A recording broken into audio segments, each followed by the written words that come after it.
안녕하세요. 오늘의 사연 읽겠습니다. 안녕하세요. 저는 올해 47살 남자입니다. 여러분, 저는 비록 남자이지만 시어머니 시집살이를 100% 이해할 수 있습니다. 왜냐하면 제가 시집살이만큼 지독하고 무서운 장모님 처가살이를 당해본 장본인이거든요. 현재는 장모님 그늘에서 벗어났지만 그 과정이 만만치 않았습니다. 그래서 넋두리라도 할 겸 제 기나긴 사연을 말해보고자 합니다. 저와 아내는 1살 차이로 1년 정도 연애한 후에 결혼했습니다. 결혼할 때도 정말 힘들었어요. 장모님이 심하게 반대하셨거든요.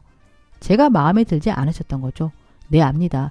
제 와이프 집이 아주 잘 삽니다. 정확하게 말하자면 장모님이 돈이 아주 많습니다. 장인어른은 와이프가 중학교 때 돌아가셨습니다.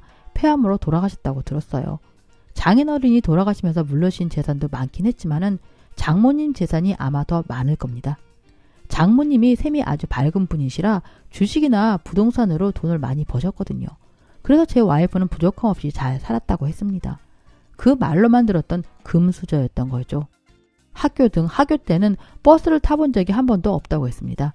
운전기사가 학교까지 데려다주고 데리러 왔대요. 사립이 아닌 일반 고등학교에 다녔는데 주변 친구들이 그런 제 와이프를 모두 부러워했다고 합니다.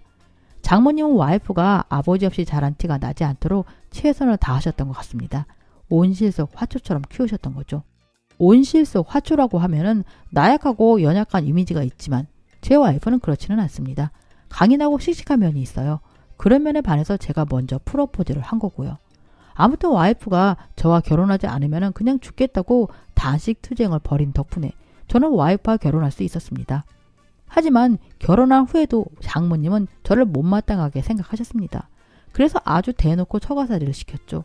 결혼할 때 조건이 처가로 들어가는 거였습니다. 저는 반대하지 않았어요. 홀로 계신 엄마만 두고서 시집가는 것을 와이프가 힘들어했거든요. 그래서 처가로 들어가 살았습니다. 처가가 워낙 좋으니까 환경적으로 부족함 없이 살았습니다. 결혼하고 나서 1년 후에 첫째가 태어났는데 그때 장모님이 첫째 이름으로 통장을 하나 만들어 꾸준히 적금을 부었는데 지금 그 돈으로 아마 비싼 승용차 한 대는 뽑을 수 있을 겁니다.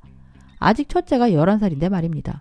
지금 9살인 둘째 앞으로도 장모님이 적금을 붓고 있는데 그 통장에 들어있는 돈도 만만치 않습니다. 나중에 두 아이가 모두 성인이 되면은 각각 아이들에게 통장을 주겠다고 하시네요. 솔직히 장모님 덕 보면은 저도 좋죠. 풍족하게 살 수 있으니까요. 그런데 장모님 처가살이 때문에 제 눈에 눈물이 마를 날이 없었습니다.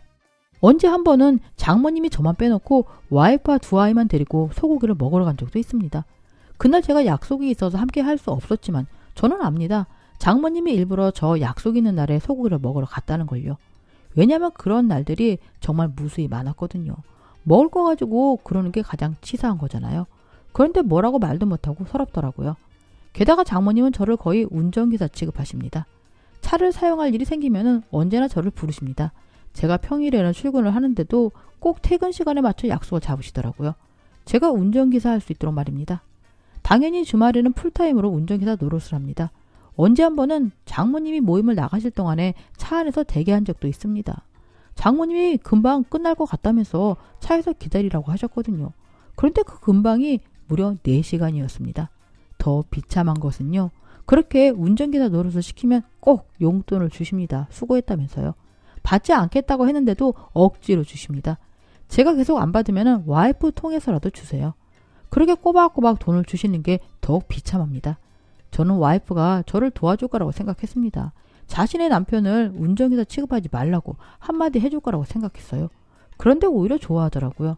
잘 모르는 사람에게 운전대를 맡기는 것보다는 저에게 맡기는 것이 더 낫다면서요. 게다가 운전기사 한 번 하고 나면은 돈도 쏠쏠하게 버니까 좋다고 하더군요. 전에는 농담이든 진담이든 저에게 당신 지금 투잡 뛰는 거네? 라고 말한 적도 있습니다. 서럽더라고요. 그때는 와이프가 정말 미웠습니다. 게다가 장모님은 제 직업을 좋아하지 않으십니다. 아니 무시하십니다. 저 공무원입니다. 시청에서 근무해요. 요즘 공무원 되겠다고 청년들이 줄을 서요. 고시원에 들어가서 공무원 시험 준비하는 청년들이 수두룩합니다. 저 컴퓨터자라 공부해서 공무원 됐습니다. 현재 제 직업에 아주 만족하고 있고요. 그런데 장모님은 제 직업을 하찮게 생각하십니다. 공무원 월급이 많아봐야 얼마나 많냐고 하세요. 제가 운전기사 한 후에 돈을 받지 않겠다고 할 때면 어김없이 공무원 월급이 얼마나 된다고 그냥 받으라니까 라고 말씀하십니다. 언제는 저에게 사업을 해볼 생각이 없냐고 하셨어요. 본인이 금전적인 지원을 모두 해준다고요. 저는 제가 더 잘합니다. 사업을 할 수 있는 성격이 아니라는 것을요. 게다가 장모님이 금전적인 지원을 해주시고 얼마나 잔소리를 퍼부으실지 안 봐도 보입니다. 그래서 거절했더니 자신의 호의를 거절했다면서 거의 일주일 동안 잔소리를 퍼부으셨습니다. 남들은 못해서 안 달인 사업을 왜 안 하겠다고 하냐고요. 돈도 얼마 못 버는 공무원이 뭐 그리 좋냐고요. 다행히 그 잔소리는 와이프 덕에 없어졌습니다. 와이프가 불안한 사업보다는 안정적인 공무원이 더 낫다고 했거든요. 와이프한테는 꼼짝 못하시는 장모님이 더는 사업하라는 말씀은 하지 않으시더군요. 그 중에서도 가장 견딜 수 없는 것은 저희 아이들 교육에 간섭하시는 거예요. 장모님은 제 아이들도 와이프처럼 교육시키기를 원하세요. 그런데 저는 제 아이들이 온실에서 화초처럼 자라나길 원하지 않습니다. 제 와이프가 장모님 교육을 받고도 씩씩하고 강인하게 자란 것은 장인어른 때문이라고 생각합니다. 물론 한 번도 만나뵌 적은 없지만 가끔 와이프에게 장인어른에 대한 이야기를 들으면 장인어른이 와이프를 씩씩하게 키우셨다는 느낌을 많이 받아요. 그런데 현재는 그런 장인어른이 계시질 않잖아요. 그럼 장모님 손에서 자란 제 아이들은 당연히 온실 속 화초처럼 자라날 확률이 크고요. 그래서 항상 아이들 교육에 있어서 장모님과 마찰이 생깁니다. 그런데 장모님은 혹시 저와 본인의 의견이 약간 맞지 않는다고 생각할 때면 항상 저에게 자네 부모님이 어떻게 교육시키셨는지는 모르겠지만 나는 그렇게 생각하지 않네? 라고 하면서 자신의 교육 방식을 설명하세요. 마치 본인이 더 유식하고 똑똑하다는 식으로 말씀하시죠. 저를 낳고 키우신 저희 부모님 교육 방식은 굉장히 고리타분하고 잘못된 것처럼 말씀하시고요. 그럴 때면 정말 화가 납니다. 저에게 뭐라고 하는 건 참겠는데 저희 부모님까지 거론하는 것은 참지 못하겠더라고요. 그래서 제가 한번 강하게 말씀드렸습니다. 우리 아이들은 저와 제 와이프가 알아서 키우겠다고요. 그랬더니 정말 이틀 동안 밥을 안 드시더라고요.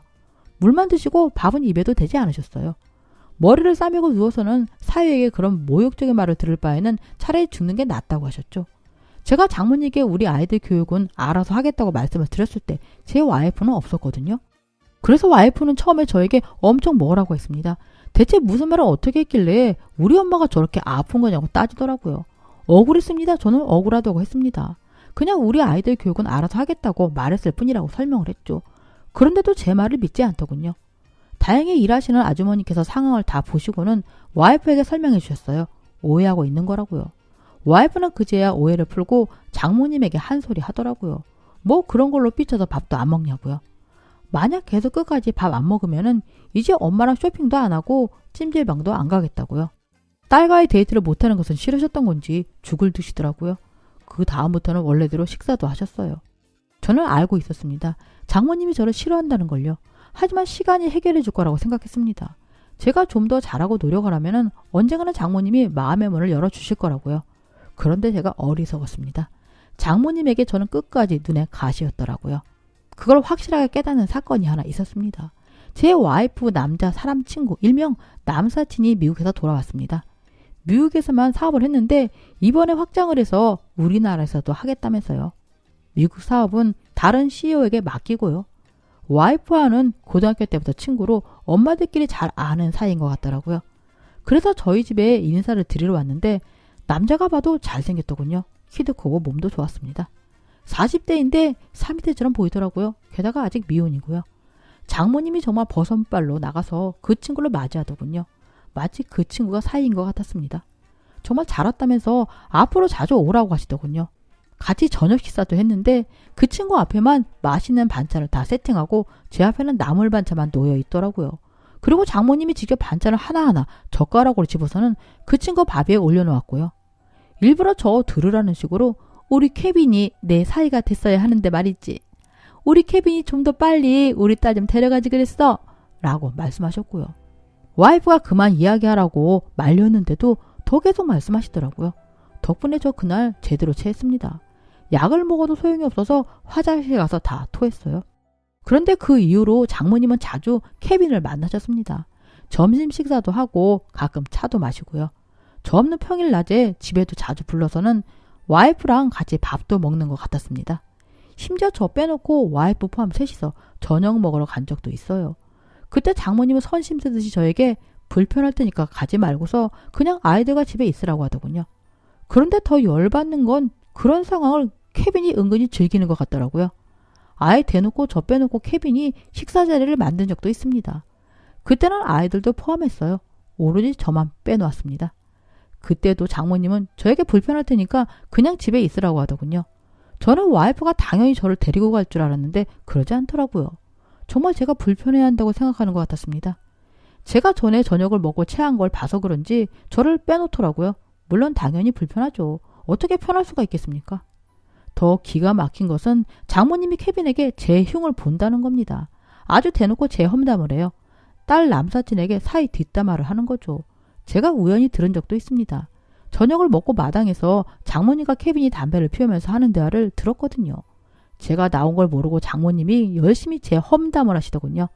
공무원이라서 월급도 작고 얼굴도 별로인데 제 와이프가 하도 좋다고 해서 어쩔 수 없이 결혼시켰다고요. 그런데 지금 너무 후회한다고요. 결혼한다고 할 때 뜯어 말렸어야 한다고요. 근데 케빈이 더 가관이었습니다. 그 이야기를 듣더니 그럼 그때 저희는 미국으로 보내지 그러셨어요. 그럼 제가 데리고 사는 건데요. 라고 하더군요. 그 소리를 들은 장모님은 맞장구를 치시면서 내가 왜 그 생각을 못했지? 라고 했습니다. 수치심이 들었습니다. 제가 살면서 느껴보지 못한 굴욕감을 느꼈어요.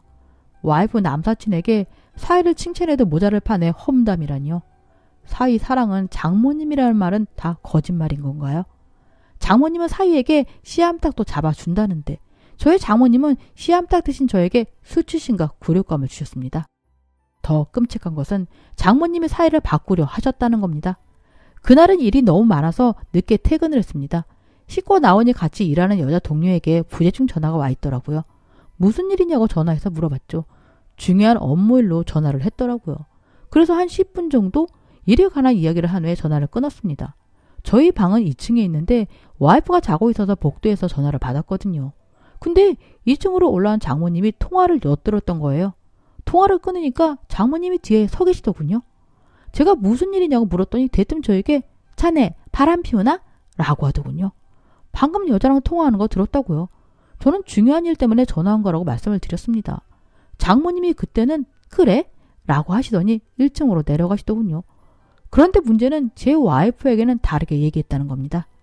제가 와이프 자는 사이에 여자랑 통화를 했다고요. 본인이 똑똑히 들었다고요. 와이프 정말 난리가 났습니다. 바람 피우냐면서 저에게 따지더라고요. 저는 아니라고 했죠. 일적인 부분으로 10분 동안 통화한 거라고요. 통화 기록도 보여줬습니다. 원한다면 그 여자 동료와 통화도 시켜준다고 했고요. 제가 그렇게 말을 하니까 그제야 믿는 것 같더라고요. 제가 나중에 장모님에게 와이프에게 왜 그렇게 말씀하셨냐고 했더니 나는 내가 보고 들은 걸 그대로 설명한 건데 왜 그러나? 뭐 찔리는 거라도 있는 건가? 라고 하시더군요. 그 이후로도 장모님은 끝없이 저를 의심하면서 와이프에게 제가 바람을 피우는 것 같다고 말씀하셨습니다. 언제 한 번은 제가 여자랑 문자를 주고받는 걸 봤다고요. 얼핏 보니 제 휴대폰 봤는데 하트가 있었다고요? 말도 안 되는 억지요. 다 거짓말입니다. 그런데 엄마가 자꾸 세뇌하듯이 그렇게 말하니 와이프도 저를 의심하더라고요. 생전에 그런 적 없던 사람이 어느 날 저에게 휴대폰 좀 보자고 하는 겁니다. 내용을 좀 봐야겠다고요. 꿀릴 게 하나 없어서 있는 그대로 보여줬습니다. 그런데 장모님은 와이프에게 제가 이미 증거를 모두 삭제했을 거라고 하더군요. 공무원이라서 잔머리가 잘 돌아간다는 이야기까지 했답니다. 그 이야기는 제 첫째 딸이 직접 들어서 저에게 전달해 준 겁니다. 이제 하다하다 장모님은 아이 앞에서까지 그런 이야기를 하셨더라고요. 그런 도중에 엄청난 일이 터졌습니다. 장모님이 저에게 미행을 붙이신 거죠. 흥신소 사람을 사서 제 뒤를 밟게 했습니다. 저는 정말 하늘에 맹세하고 수상한 행동을 절대 한 적이 없습니다. 하지만 일하다 보면은 여직원이랑 말을 할 때도 있고 밥을 먹을 때도 있잖아요. 단둘이는 절대 아니지만요. 그런데 그 흥신소 직원이 아주 교묘하게 오해할 만한 느낌의 사진만 찍어서 장모님에게 보냈더라고요. 장모님은 당연히 그 사진을 제 와이프에게 보여줬고요. 본인이 하도 수상해서 사람을 썼다면서요. 와이프 정말 오열했습니다. 저에게 어떻게 그럴 수 있냐면서 짐승만도 못하다고 했어요. 제 얼굴에 장모님이 준 사진을 던지더군요. 제가 직접 사진을 봤는데 오해할 만합니다. 제가 찍힌 사진이지만 사진만 보면 제가 몹시 수상해 보이더라고요. 저는 절대 아니라고 했습니다. 장모님이 오해하는 거라고요. 절대 바람 같은 거 피운 적이 없다고요. 그랬더니 와이프가 그럼 우리 엄마가 지금 거짓말을 한다는 거야? 라고 하면서 따지더라고요. 속상했습니다. 정말 너무 억울했어요. 마치 짓지도 않은 죄를 짓고 감옥에 가는 사람처럼 억울했습니다. 너무 속상하고 억울하니 눈물이 나더라고요. 그래서 울었습니다. 정말 엉엉 울었어요. 그랬더니 와이프가 뭘 잘했다고 우냐면서 구박하더군요. 저는 장모님에게 따져 물었습니다. 대체 저에게 왜 그러시냐고 물었어요. 왜 이렇게까지 하냐고요. 제가 그렇게 마음에 안 드시냐고요. 그랬더니 저에게 적반하장이라면서 바람 피우고 다니면서 어디서 행패냐고 소리를 지르셨습니다. 저에게 온갖 욕설을 퍼부으시고는 저의 부모님 욕도 하셨어요. 부모님이 교육을 잘못 시켜서 저러는 거라고요. 저렇게 바람 피우고 돌아다니는 놈의 부모도 같이 벌을 받아야 한다고요. 저는 더 이상 참을 수 없었습니다. 더는 그렇게 살아갈 자신이 없었어요.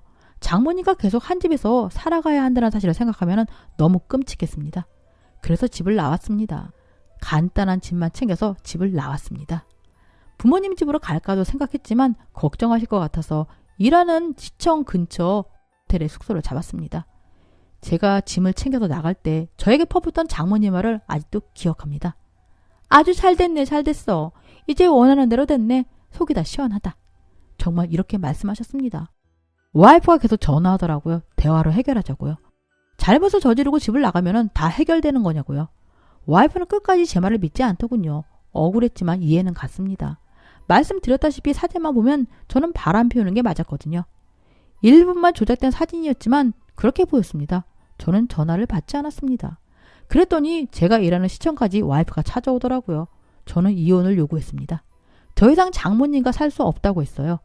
그리고 끝까지 제 말을 믿지 않는 와이프와도 살 수 없다고 했습니다. 부부의 신뢰가 깨져버렸다고요. 와이프가 미안하다고 사과할 생각은 없냐고 하길래 없다고 했습니다. 잘못한 일이 없는데 왜 사과를 하냐고 했어요. 그냥 헤어져 달라고 했습니다. 원만하게 합의 이혼하자고요. 와이프도 그러겠다고 하더군요. 와이프가 장모님에게 저랑 이혼하겠다고 했나 봐요. 저에게 전화를 하시더라고요. 받지 않았더니 문자를 보내셨습니다. 괜히 재산 탐내고 이혼 소송하면 가만두지 않을 거라고요. 지구 끝까지 저를 쫓아갈 거라고 했습니다. 답장하지 않았습니다. 돈 같은 거 다 필요 없거든요. 저는 그때 장모님으로부터 벗어나는 것이 먼저였습니다. 그렇게 합의 이혼으로 제 결혼 생활 정리하려고 했는데 반전이 일어났습니다. 와이프가 또다시 시청을 찾아온 겁니다. 제가 돈을 할 말이 없는데 무슨 일로 찾아왔냐고 물었더니 울면서 그러더군요. 자신이 미안하다고요.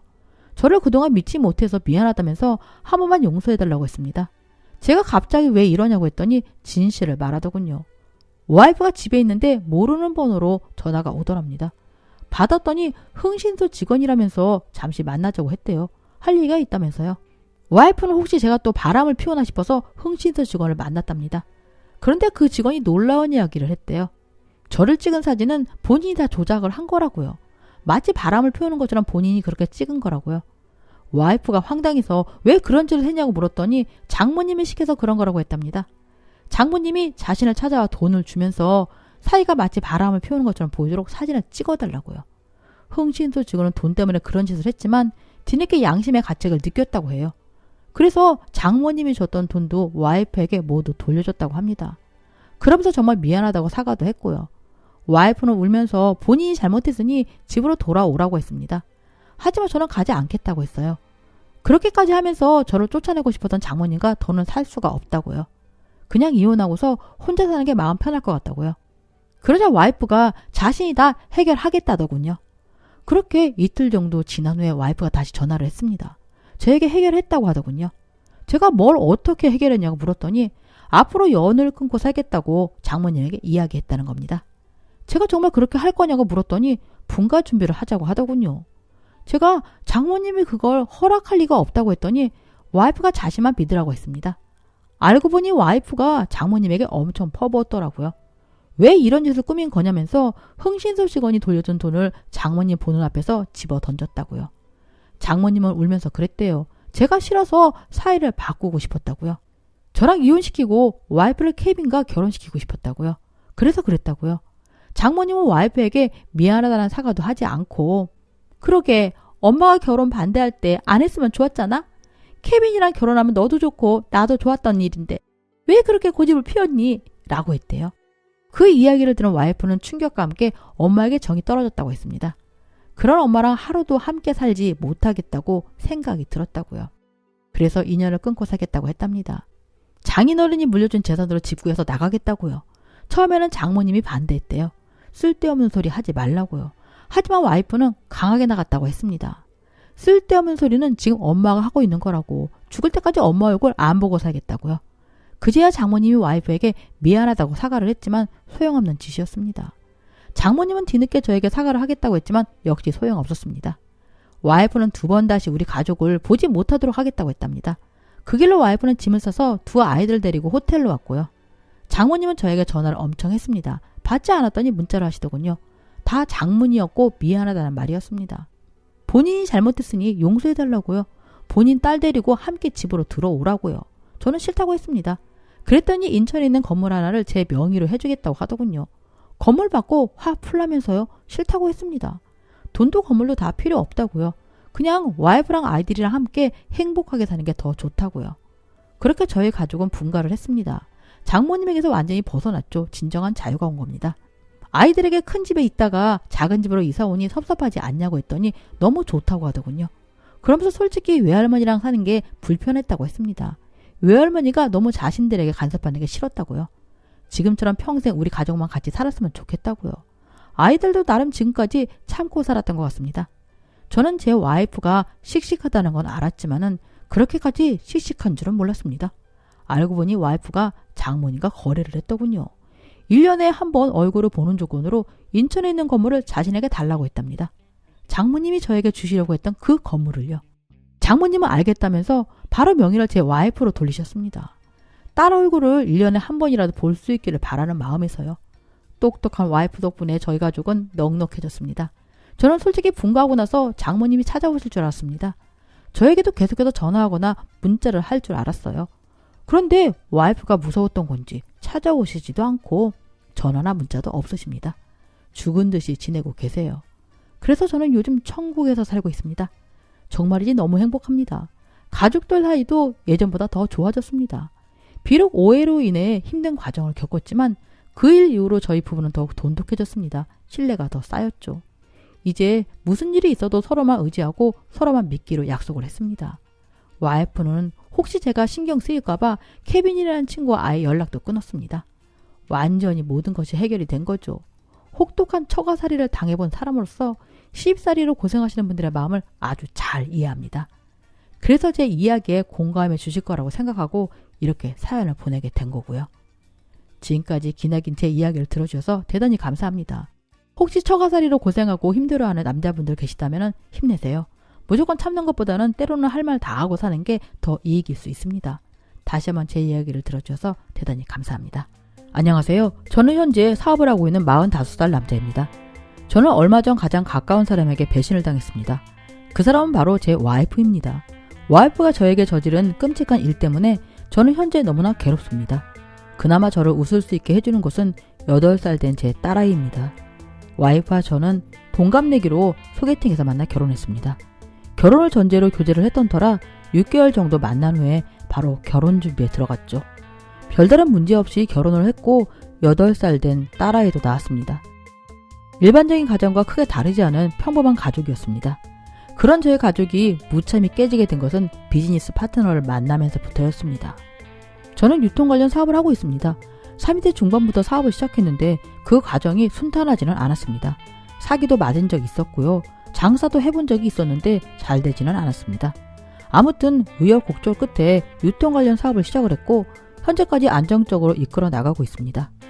직원들도 한두 명씩 늘어나기 시작했고요. 경제 상황이 좋지 않아서 투자자는 꿈도 꾸지 않았습니다.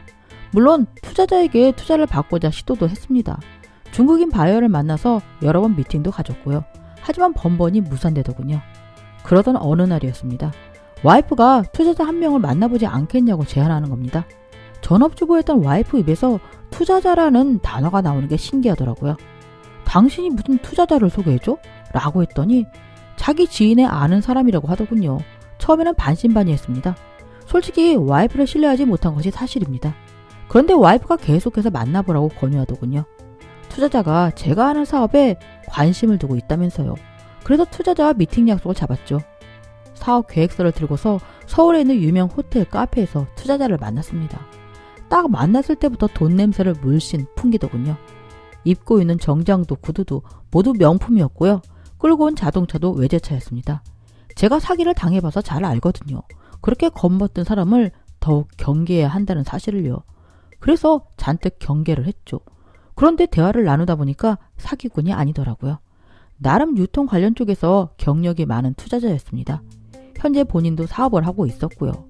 와이프가 정말 제대로 된 투자자를 소개시켜준 겁니다. 투자자는 와이프 말대로 제가 하는 사업에 관심을 두었습니다. 제가 전달한 사업 계획서를 읽어보더니 다시 미팅을 잡아서 좀 더 자세한 이야기를 나눠보자고 하더군요. 그래서 바로 날짜를 잡고 저희 사무실에서 미팅을 가졌습니다. 직원들에게도 소개해주고 싶어서요. 직원 중 한 명이 이미 그 투자자를 알더군요. 이 바닥에서는 꽤 큰 손이라고 했습니다. 그런 큰 손을 왜 저는 지금까지도 모르고 있었는지 부끄러워지더군요. 아무튼 미팅은 성공적이었습니다. 투자자가 저희 사업에 투자를 하기로 약속을 한 겁니다. 저는 바로 투자자와 계약 날짜를 잡았습니다. 그리고 대망의 계약일, 큰 문제없이 계약을 마쳤고 저는 투자에 성공했습니다. 그날 저희 사무실 직원들 정말 엄청 기뻐했습니다. 오랜만에 소고기로 회식을 날렸죠. 와이프도 많이 기뻐하더라고요. 저는 와이프에게 가장 고마웠습니다. 와이프 덕분에 좋은 투자자를 만날 수 있었으니까요. 그래서 고마운 마음을 전달하고자 와이프에게 명품 가방도 선물했습니다. 와이프가 명품 가방을 봤더니 방방 뛰더군요. 엄청 좋아서요. 지금까지 일만 하느라 와이프랑 여행도 제대로 못 갔는데 엄청 미안하더군요. 그래서 제가 와이프에게 어느 정도 일이 자리를 잡으면은 유럽 여행 한번 가자고 약속을 했습니다. 그러던 중 투자자가 저희 가족을 자신의 집으로 초대했습니다. 비즈니스 파트너가 된 기념으로 함께 저녁 식사를 하자면서요. 그래서 고급 와인을 한 병 사가지고서 와이프와 딸아이 데리고서 투자자 집을 찾았죠. 강남에 있는 아파트였는데 정말 좋더군요. TV 속에서나 보던 집이었습니다. 고급 레스토랑보다 더 훨씬 좋더군요. 투자자는 손수 만든 요리를 저희에게 대접했습니다. 딸아이도 정말 맛있게 먹더군요. 투자자는 아직 결혼 전이라고 하더군요. 예전에 결혼을 전제로 만나던 여자가 있었는데 헤어졌다고 했습니다. 무슨 사정이 있었던 것 같은데 자세히 설명은 하지 않더라고요. 아무튼 그렇게 저녁 식사를 하는데 투자자가 저희 와이프에게 이런저런 질문을 던지더군요. 처음에는 별 감정 없었습니다. 그냥 저희 와이프가 이런 자리를 어색해하는 것 같아서 긴장을 풀어주기 위해서 질문을 던지는 거라고 생각을 했죠. 그런데 시간이 갈수록 질문이 조금 이상해지더군요. 약간 기분이 나빠지기 시작했습니다. 처음에는 저희 와이프 외모 칭찬을 하더군요. 정말 예쁘다면서요. 자기가 봤던 여자 중에 가장 예쁘다고 했습니다. 네, 맞습니다. 제 와이프 예뻐요. 미인대 출신이라 누가 봐도 예쁜 외모입니다. 성형도 안 했고요. 와이프 외모 칭찬이야 이미 수없이 들었던 터라 그냥 넘겼는데 그 다음은 몸매 칭찬을 하는 겁니다. 8살 된 딸도 있는데 어떻게 몸매를 관리하냐면서요. 관리 비법이라도 있냐고 물었습니다. 그러면서 몸매 라인이 돋보이는 원피스를 입으면 아주 잘 어울릴 것 같다는 말도 하더군요. 아니, 남이 와이프가 원피스를 입든 바지를 입든 본인이 뭔 상관인가요? 굳이 제 앞에서 이런 원피스를 입어라라고 권유할 필요가 있나요? 게다가 라인이 돋보이는 원피스라고요? 기분이 불쾌해지기 시작하더군요. 그래도 투자자라 참았습니다. 와이프도 그다지 불쾌해하지 않는 것 같았고요. 집으로 돌아가는 길에 와이프에게 한 소리 했습니다. 그런 소리 듣고도 왜 기분 나빠하지 않았냐고요. 와이프는 저에게 있어서 중요한 투자자인데 기분 나빠하면 안 된다고 생각해 참았다고 하더군요. 참았다는 와이프 말을 들으니까 조금 미안해졌습니다. 다시는 그런 자리에 와이프와 딸아이를 데려가지 않겠노라 다짐을 했죠. 그런데 그 이후부터 투자자는 저희 와이프와 함께 만나기를 원하더군요. 저녁 식사 자리를 자주 만들었습니다. 그러면서 와이프와 꼭 같이 나오라고 하더군요. 처음에는 거절할 수 없어서 몇 번 나갔습니다. 와이프도 괜찮다고 했고요. 그런데 저녁 식사 자리에서 어김없이 불쾌한 말들을 내뱉더군요. 학교 다닐 때 인기 많았겠다부터 시작을 해서 남자친구는 몇 명까지 만나봤냐고도 물었습니다. 심지어 그 중에 누가 가장 괜찮았냐고도 물어봤습니다. 괜찮았는지를 묻는 게 단순히 외모가 아닌 것 같더군요. 뉘앙스가 약간 성적인 느낌이 있었습니다. 기분 나쁘더라고요. 아주 불쾌했습니다. 그런데 와이프는 불쾌하기는커녕 호호호거리면서 웃더군요. 저는 그런 와이프를 보면서 저 여자 정말 불쾌한데 참는 거 맞아? 라는 생각까지 들었습니다. 그날 밤에 와이프랑 엄청 크게 싸웠습니다. 투자자가 하는 말을 왠지 즐기는 것 같더라? 라고 했더니 엄청 크게 소리를 내지르더군요. 자기를 그렇게 보냐면서요. 투자자는 이런 저의 마음을 아는지 모르는지 불쾌함을 멈추지 않았습니다. 결국 저희 와이프에게 몸매 라인이 돋보이는 원피스를 선물로 주더군요. 정말 말 그대로 몸매 라인이 고스란히 드러나는 원피스였습니다. 저는 와이프에게 당장 버리라고 했습니다. 그런데 와이프는 이 원피스 명품이라면서 아까워서 못 버리겠다고 하더군요. 그러면서 제 앞에서만 입겠다고 했습니다. 저는 원피스를 찢어버리고 싶었지만 투자자 선물이었고 와이프도 제 앞에서만 입겠다고 하니 저는 아무 말도 하지 않았습니다. 그리고 나서 며칠 후쯤인가 집에 좀 일찍 집에 왔는데 와이프가 집에 없더군요. 딸아이랑 외출이라도 한 줄 알고 씻고 나와서 TV를 보고 있는데 와이프가 집에 돌아오는 게 아니겠어요? 딸아이를 데리고요. 근데 와이프가 투자자가 선물해준 원피스를 입고 있는 겁니다. 제가 그 옷 입고서 어디를 다녀왔냐고 물었더니 친구들을 만나고 왔다고 했습니다. 제가 왜 그 원피스를 입고 나갔냐고 또 물었더니 비싼 명품 원피스를 친구들에게 자랑하고 싶었답니다. 그래서 입고 나갔다고요. 저는 화냈습니다. 내 앞에서만 입기로 한 거 아니었냐면서요. 와이프는 이런 일로 쫌스럽게 굴지 말라고 하더군요. 그저 원피스일 뿐이라면서요. 결국 그날도 와이프와 한바탕 크게 싸웠습니다. 제가 집을 나와 사무실 근처 호텔에서 잠을 잘 정도로요. 와이프가 당연히 전화할 줄 알았습니다. 저에게 미안하다고 사과할 줄 알았어요. 그런데 사과는커녕 연락도 없더군요. 제가 가장 신뢰하는 직원과 술 한잔하면서 이야기했더니 저에게 예민하다고 하더라고요. 투자자가 한 말이 불쾌하긴 하지만 그렇다고 와이프가 잘못한 건 아니지 않냐면서요. 저보고 의처증 있으세요? 라고 묻더군요. 남들 보기에는 내가 그렇게 보일 수 있겠구나 생각을 하니까 와이프에게 미안해지더군요. 괜히 화풀이한 것 같아서요. 그래서 제가 먼저 미안하다고 사과했습니다. 요즘 일이 많아서 예민했던 것 같았다고. 와이프는 괜찮다고 하더군요. 다행히 투자자가 와이프를 부르는 일은 더는 없었습니다. 사업도 막힘없이 진행됐고요. 그래서 그냥 지나간 일로 묻어뒀죠. 그런데 사건이 터지고 말았습니다. 한참 바쁘게 일을 하고 있는데 고등학교 동창 녀석이 전화를 하더군요. 저에게 뭐하고 있느냐고 물어서 일하고 있다고 대답했습니다. 그랬더니 저에게 재수 씨는 어디 있는데? 라고 묻더군요. 저는 친구들이랑 당일치기로 여행을 갔다고 했습니다. 실제로 제 와이프가 친구들이랑 당일치기로 여행을 갔거든요.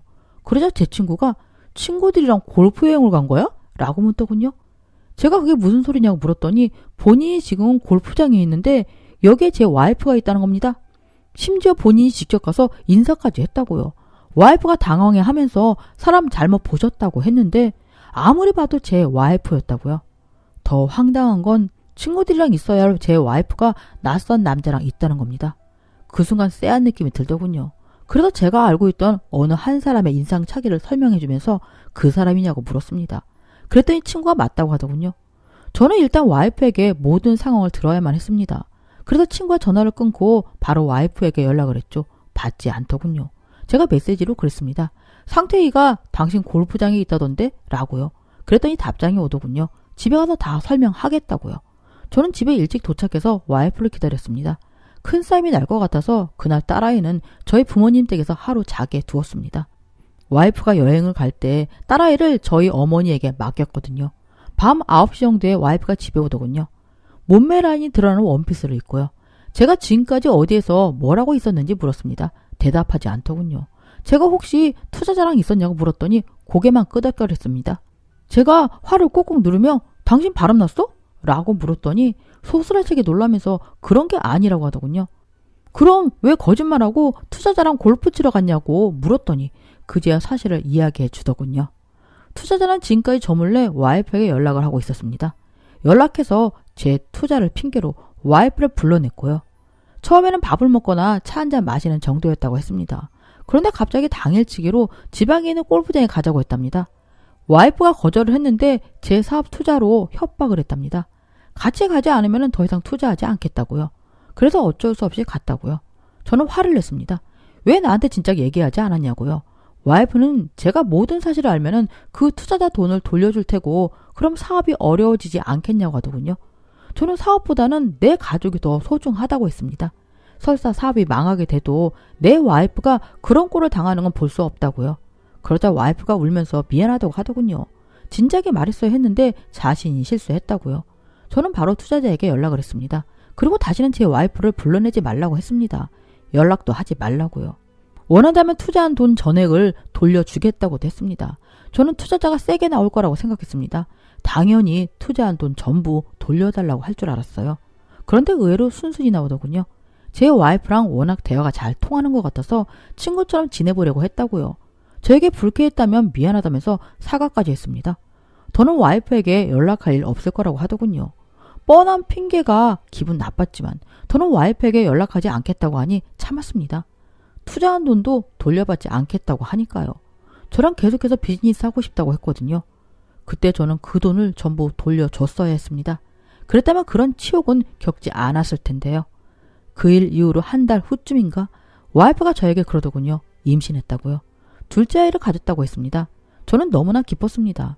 사실 저희 부부가 둘째를 갖기 위해서 엄청 노력했거든요. 시험관도 2번 정도 시도를 했습니다. 그런데 계속 실패했죠.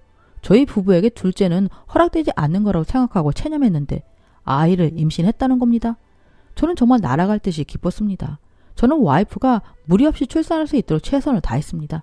일이 많았지만 되도록 칼퇴하고 집안일을 도왔습니다. 첫째 딸아이 육아도 제가 거의 담당했고요.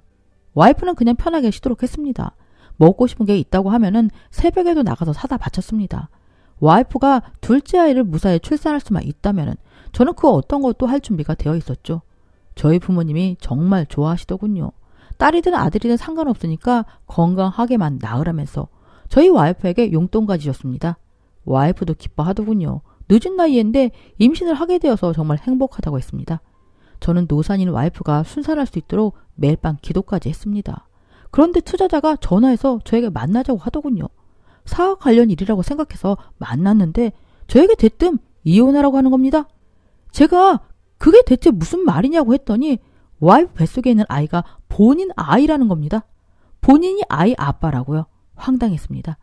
귀신 신하라 까먹는 소리로 들리더군요. 저는 불쾌함을 마구 드러내면서 투자자를 스토커 취급했습니다. 당장 경찰에 고소할 거라고도 말했습니다. 그러자 증거라면서 저에게 사진 한 장을 보여주더군요. 그 사진은 충격이었습니다. 투자자와 제 와이프가 호텔방에서 함께 있는 사진이었습니다. 투자자는 저에게 사진보다 더 충격적인 이야기를 전했습니다. 사실 투자자와 제 와이프는 이미 아는 사이였습니다. 정확하게 말하자면 연인 사이였습니다. 예전에 투자자가 저녁을 먹으면서 결혼을 전제로 만나던 여자가 있었다고 했는데 그 여자가 바로 제 와이프였던 거죠. 두 사람은 아주 우연히 다시 만났다고 했습니다. 투자자가 그동안 미국에 있다가 귀국해서 친구들을 만나러 갔는데 그 자리에 제 와이프가 있었다고요. 처음에는 그냥 친구처럼 지냈다고 했습니다. 그래서 와이프가 저를 소개해 준 거라고요. 그런데 행복한 와이프를 보니까 배가 아팠다고 하더군요. 그래서 일부러 짓궂게 굴었다고요. 와이프에게 원피스를 선물한 것도 그런 이유였던 거고요. 어느 순간 정신을 차린 투자자는 더는 와이프를 만나지 않으려고 했답니다. 그냥 사업 투자만 하고 말아야겠다고 생각했대요. 그런데 어느 순간부터 제 와이프가 계속 연락을 했답니다. 같이 밥이나 먹자고요.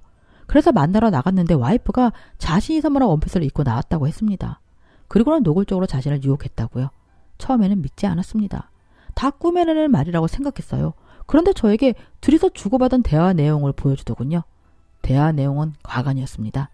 와이프가 그 원피스를 입은 사진을 찍어서 투자자에게 보내줬더군요. 그 이후로도 본인 셀카 사진은 물론 약간 노출이 있는 옷을 입고서 찍은 사진도 보냈습니다. 투자자가 대놓고도 물어봤다고 합니다. 자신에게 왜 그러냐고요. 사람 헷갈리게 하지 말라고요. 그랬더니 와이프가 다시 만나자고 했답니다. 예전으로 다시 돌아가자고요. 처음에는 거절했는데 와이프의 유혹을 도저히 뿌리칠 수 없었다고 했습니다. 그렇게 그 둘은 제 눈을 피해서 연애질을 하고 있었더군요. 골프 여행도 투자자 협박 때문이 아니라 정말 연애를 하러 간 거였고요. 그러다가 제 와이프가 임신을 한 겁니다. 투자자는 당연히 자신이 아이 아빠라고 생각했대요. 와이프도 그렇게 말을 했고요. 그런데 임신을 한 와이프가 둘은 다른 태도를 보였답니다. 이제 만나지 말자면서 헤어지자고 했다고요. 와이프를 포기할 수 없었던 투자자는 고민을 하다가 모든 진실을 저에게 털어놓은 거였고요. 비참했습니다. 하늘이 무너지는 것 같았어요. 그저 집에서 살림만 하고 있을 거라고 생각했던 제 와이프가 제 눈을 피해서 그런 짓을 벌이고 있을 거라고는 꿈에도 생각하지 못했습니다. 저는 투자자와 헤어지고 나서 바로 집으로 향했습니다. 와이프가 저녁을 준비하고 있더군요. 딸아이는 잠을 자고 있었고요. 저는 와이프를 데리고 안방으로 갔습니다. 그리고 물었습니다. 뱃속에 있는 아이 아빠가 누구냐고요. 와이프는 왜 갑자기 그런 황당한 소리를 하냐고 묻더군요. 저는 방금 투자자를 만나고 왔노라 실토했습니다. 모든 사실을 전해 들었다고요. 그러자 와이프 얼굴이 굳어지더군요. 저에게 무슨 이야기를 어떻게 들었는지는 모르겠지만 다 거짓말이라고 했습니다. 투자자가 스토커라고요. 안 그래도 계속해서 본인에게 연락해서 만나자고 했다고요. 그 연락 피하느라고 노이로제에 걸릴 지경이라고 했습니다. 저는 그런 와이프에게 투자자와 함께 호텔방에 있던 사진도 봤다고 했습니다. 둘이 나눈 대화 내용도 모두 읽었다고 했고요. 그러자 그제야 태도를 바꾸더니 울면서 빌더군요. 잘못했다고요. 한 번만 용서해달라고요. 저는 왜 그랬는지 물었습니다. 대체 왜 그런 짓을 벌였냐고요. 애초에 왜 나한테 옛 남자친구를 투자자로 소개해줬는지 물었습니다. 와이프는 처음에는 순전히 투자 때문이었다고 했습니다.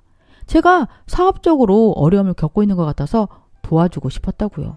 자신의 옛 연인이었던 것이 마음에 걸렸지만은 좋은 투자자인 것 같아서 저에게 소개해 준 거라고요. 그럼 왜 바람을 피운 거냐고 물었더니 지친 일상을 위로받고 싶어서라고 하더군요. 결혼해서 아이 낳고 집안 살림하면서 아이만 키우니까 점차 삶이 재미없어졌대요. 저는 매일 일하느라 늦게 오고 친구들을 만나서 수다를 떨어도 잠시만 즐거울 뿐이었다고 했습니다. 집에 오면 공허했다고요. 그런 와중에 옛 남자친구를 만나게 된 거라고요. 와이프는 투자자를 다시 만나고 나니까 삶의 활력을 되찾았다고 했습니다. 와이프는 옛 남자친구, 그러니까 투자자가 단지 잠깐 무료했던 일상의 활력 정도였지 그 이상 그 이하도 아니라고 했습니다. 자신이 사랑하는 건 오로지 저밖에 없다고요. 그러니 한 번만 용서해달라고 했습니다. 저는 뱃속에 다른 남자아이를 품고 있는 당신을 용서할 수 없다고 했습니다. 그러자 뱃속 아이는 제 아이가 맞다고 하더군요. 투자자가 거짓말하는 거라고요. 믿을 수가 없었습니다. 저는 와이프를 믿을 수가 없었어요. 저는 짐을 챙겨서 나가려고 했습니다. 그러자 와이프가 말리더군요. 절대 나갈 수 없다고요. 한 발자국도 나갈 수 없다면서 저에게 매달렸습니다. 하지만 저는 그런 와이프를 뿌리치고 집을 나왔습니다. 그리고 사무실 근처 호텔로 갔죠. 침대에 멍하니 누워서 화를 삭히고 있는데 와이프에게 연락이 오더군요. 받지 않았습니다. 그런데 계속 전화가 오더군요. 저는 끝까지 안 받았습니다. 그러자 메시지가 왔습니다. 확인해보니 병원이라고 하더군요. 제가 그렇게 나간 후로 갑자기 배가 아파져서 병원 응급실에 왔다고요. 저는 당장 와이프에게 달려가기 위해서 차에 탔습니다. 그리고 전속력으로 와이프가 있는 병원 응급실로 향하는데 투자자에게 전화가 오더군요. 처음엔 받지 않았는데 계속 오길래 차를 갓길에 세우고 전화를 받았습니다. 제가 급한 일이 있어서 통화를 길게 할 수 없다고 했더니 혹시 응급실 가세요? 라고 묻더군요. 제가 그걸 어떻게 알았냐고 했더니 본인이 보낸 음성 파일을 먼저 들어보라고 하더군요. 그래서 전화를 끊고 음성 파일을 들었습니다. 와이프 목소리가 나오더군요. 와이프가 투자자에게 온갖 쌍을 퍼부으면서 왜 저에게 사실을 말했냐고 따지더군요. 그러면서 너 때문에 내 남편이 지금 집을 나갔다고 책임지라면서 덕분에 쇼까지 하게 생겼다고 하더군요. 지금 네 덕분에 구급차 불렀다고요. 네, 맞습니다. 와이프가 응급실에 간 건 모두 쇼였습니다. 저를 붙잡기 위한 연극이었던 거죠. 투자자는 와이프와의 통화를 모두 녹음해서는 저에게 보내준 거고요. 기가 막혀서 웃음도 안 나오더군요. 와이프가 무서웠습니다. 제가 알던 와이프가 아닌 것 같았습니다. 저는 가던 차를 돌려서 다시 호텔로 갔습니다. 와이프가 전화해서 묻더군요. 왜 병원에 안 오냐고요. 저는 긴 말도 하지 않고 투자자가 보낸 음성 파일을 와이프에게도 보내줬습니다. 잠시 후 와이프가 울면서 전화하더군요. 미안하다고 했습니다. 저를 붙잡고 싶은 마음에 실수한 거라고요. 저는 솔직하게 말해보라고 했습니다. 뱃속 아이가 내 아이가 맞느냐고요. 아무 말도 하지 못하더군요. 계속 미안하다고만 했습니다. 저는 그대로 전화를 끊었고요. 호텔로 가는 내내 오열했습니다. 와이프에게 배신당한 충격이 이루 말할 수 없을 정도로 컸습니다. 무슨 정신으로 호텔로 갔는지 기억도 잘 나지 않아요. 저는 그렇게 호텔로 와서 생각을 정리했습니다. 그리고 바로 다음날 와이프에게 이혼을 요구했습니다. 난리 나더군요. 절대 이혼할 수 없다고 했습니다. 저는 이혼 소송 할 거라고 했습니다. 딸아이 양육권도 제가 가져갈 거라고 했습니다. 유책 배우자에게 절대 딸아이를 맡길 수 없다고요. 망신당하고 이혼하고 싶지 않으면 협의 이혼을 하자고 했습니다. 생각할 시간을 달라고 하더군요. 저는 바로 양가 부모님에게도 모든 사실을 알렸습니다. 저희 부모님은 정말 쓰러질 정도로 놀라시더군요. 장인어른, 장모님도 마찬가지였습니다. 저에게 무릎을 꿇고 비시기까지 했습니다. 자신들이 잘못 키워서 그런 거라면서 용서해달라고 했습니다. 저는 장인어른, 장모님에게 딸아이를 제가 키울 수 있도록 해달라고 했습니다. 그리고 와이프를 설득해서 협의 이혼할 수 있게 해달라고요. 그렇게 하시겠다고 말씀하시더군요. 장인어른 장모님이 저와의 약속을 들어주셨는지 와이프는 협의 이혼을 했습니다.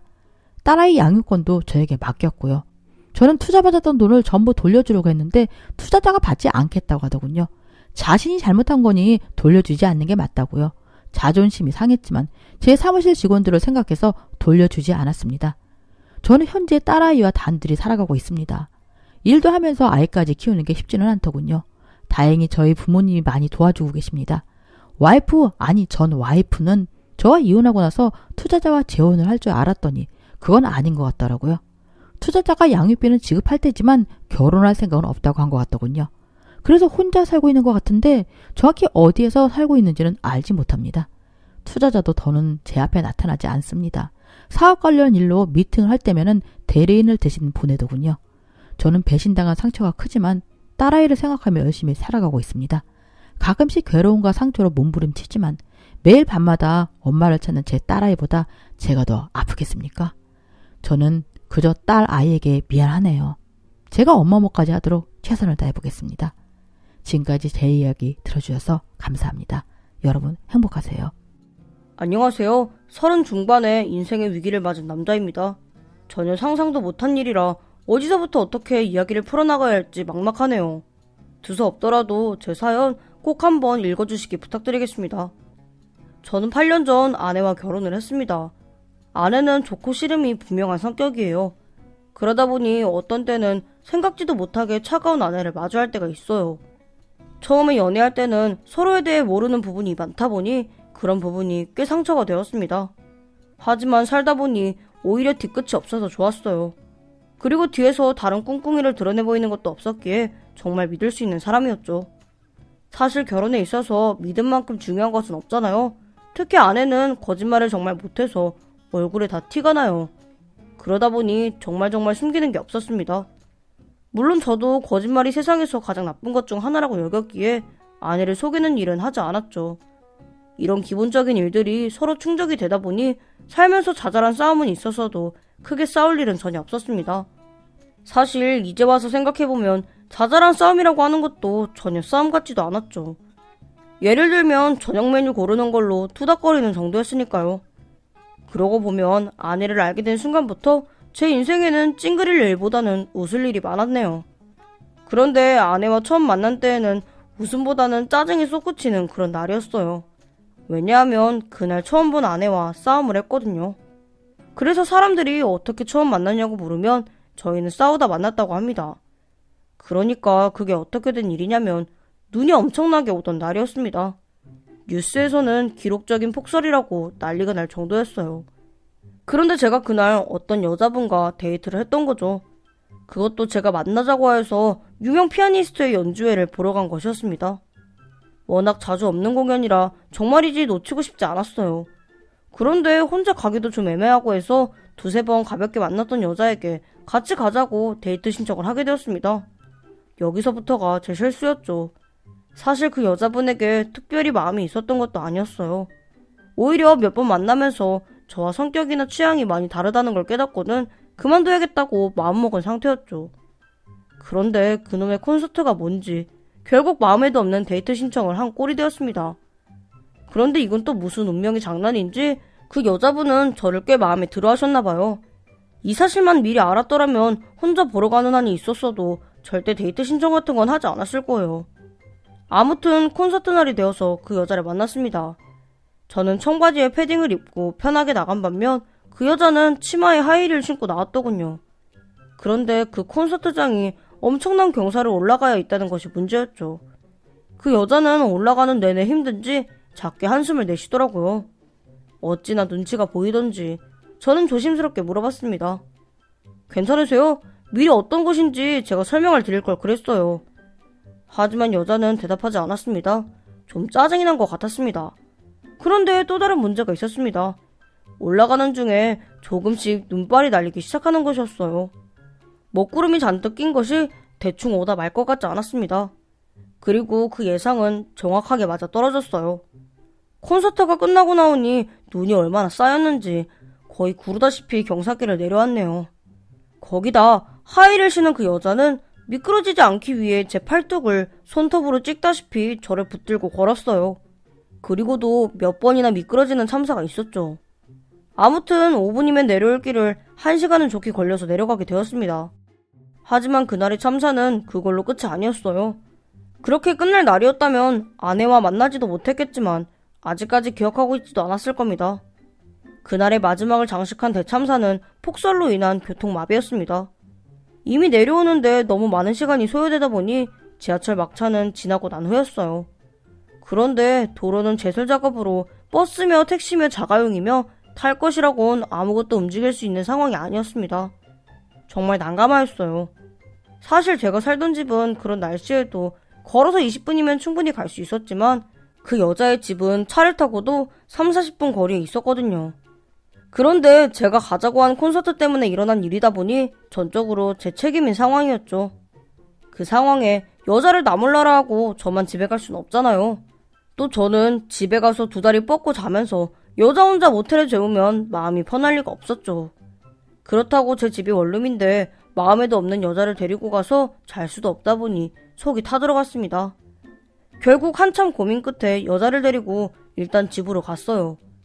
그리고 붙잡는 여자를 뒤로 하고 저 혼자 모텔로 향했네요. 그런데 그 여자, 제 행동이 자존심이 상했는지 저에게 거의 저주에 가까운 문자를 보냈어요. 그 내용은 그렇게 중요한 것이 아니니 넘어가겠습니다. 아무튼 저는 혼자서 모텔로 향했어요. 그나마 번화가 근처라 모텔이 좀 있었는데 문제는 그날 교통 상황이 수많은 연인들 뿐만 아니라 퇴근하고 술 한잔한 사람들을 모텔로 몰아넣게 된 것이었죠. 모텔 몇 군데를 돌다가 겨우 불 켜진 모텔 하나를 찾았습니다.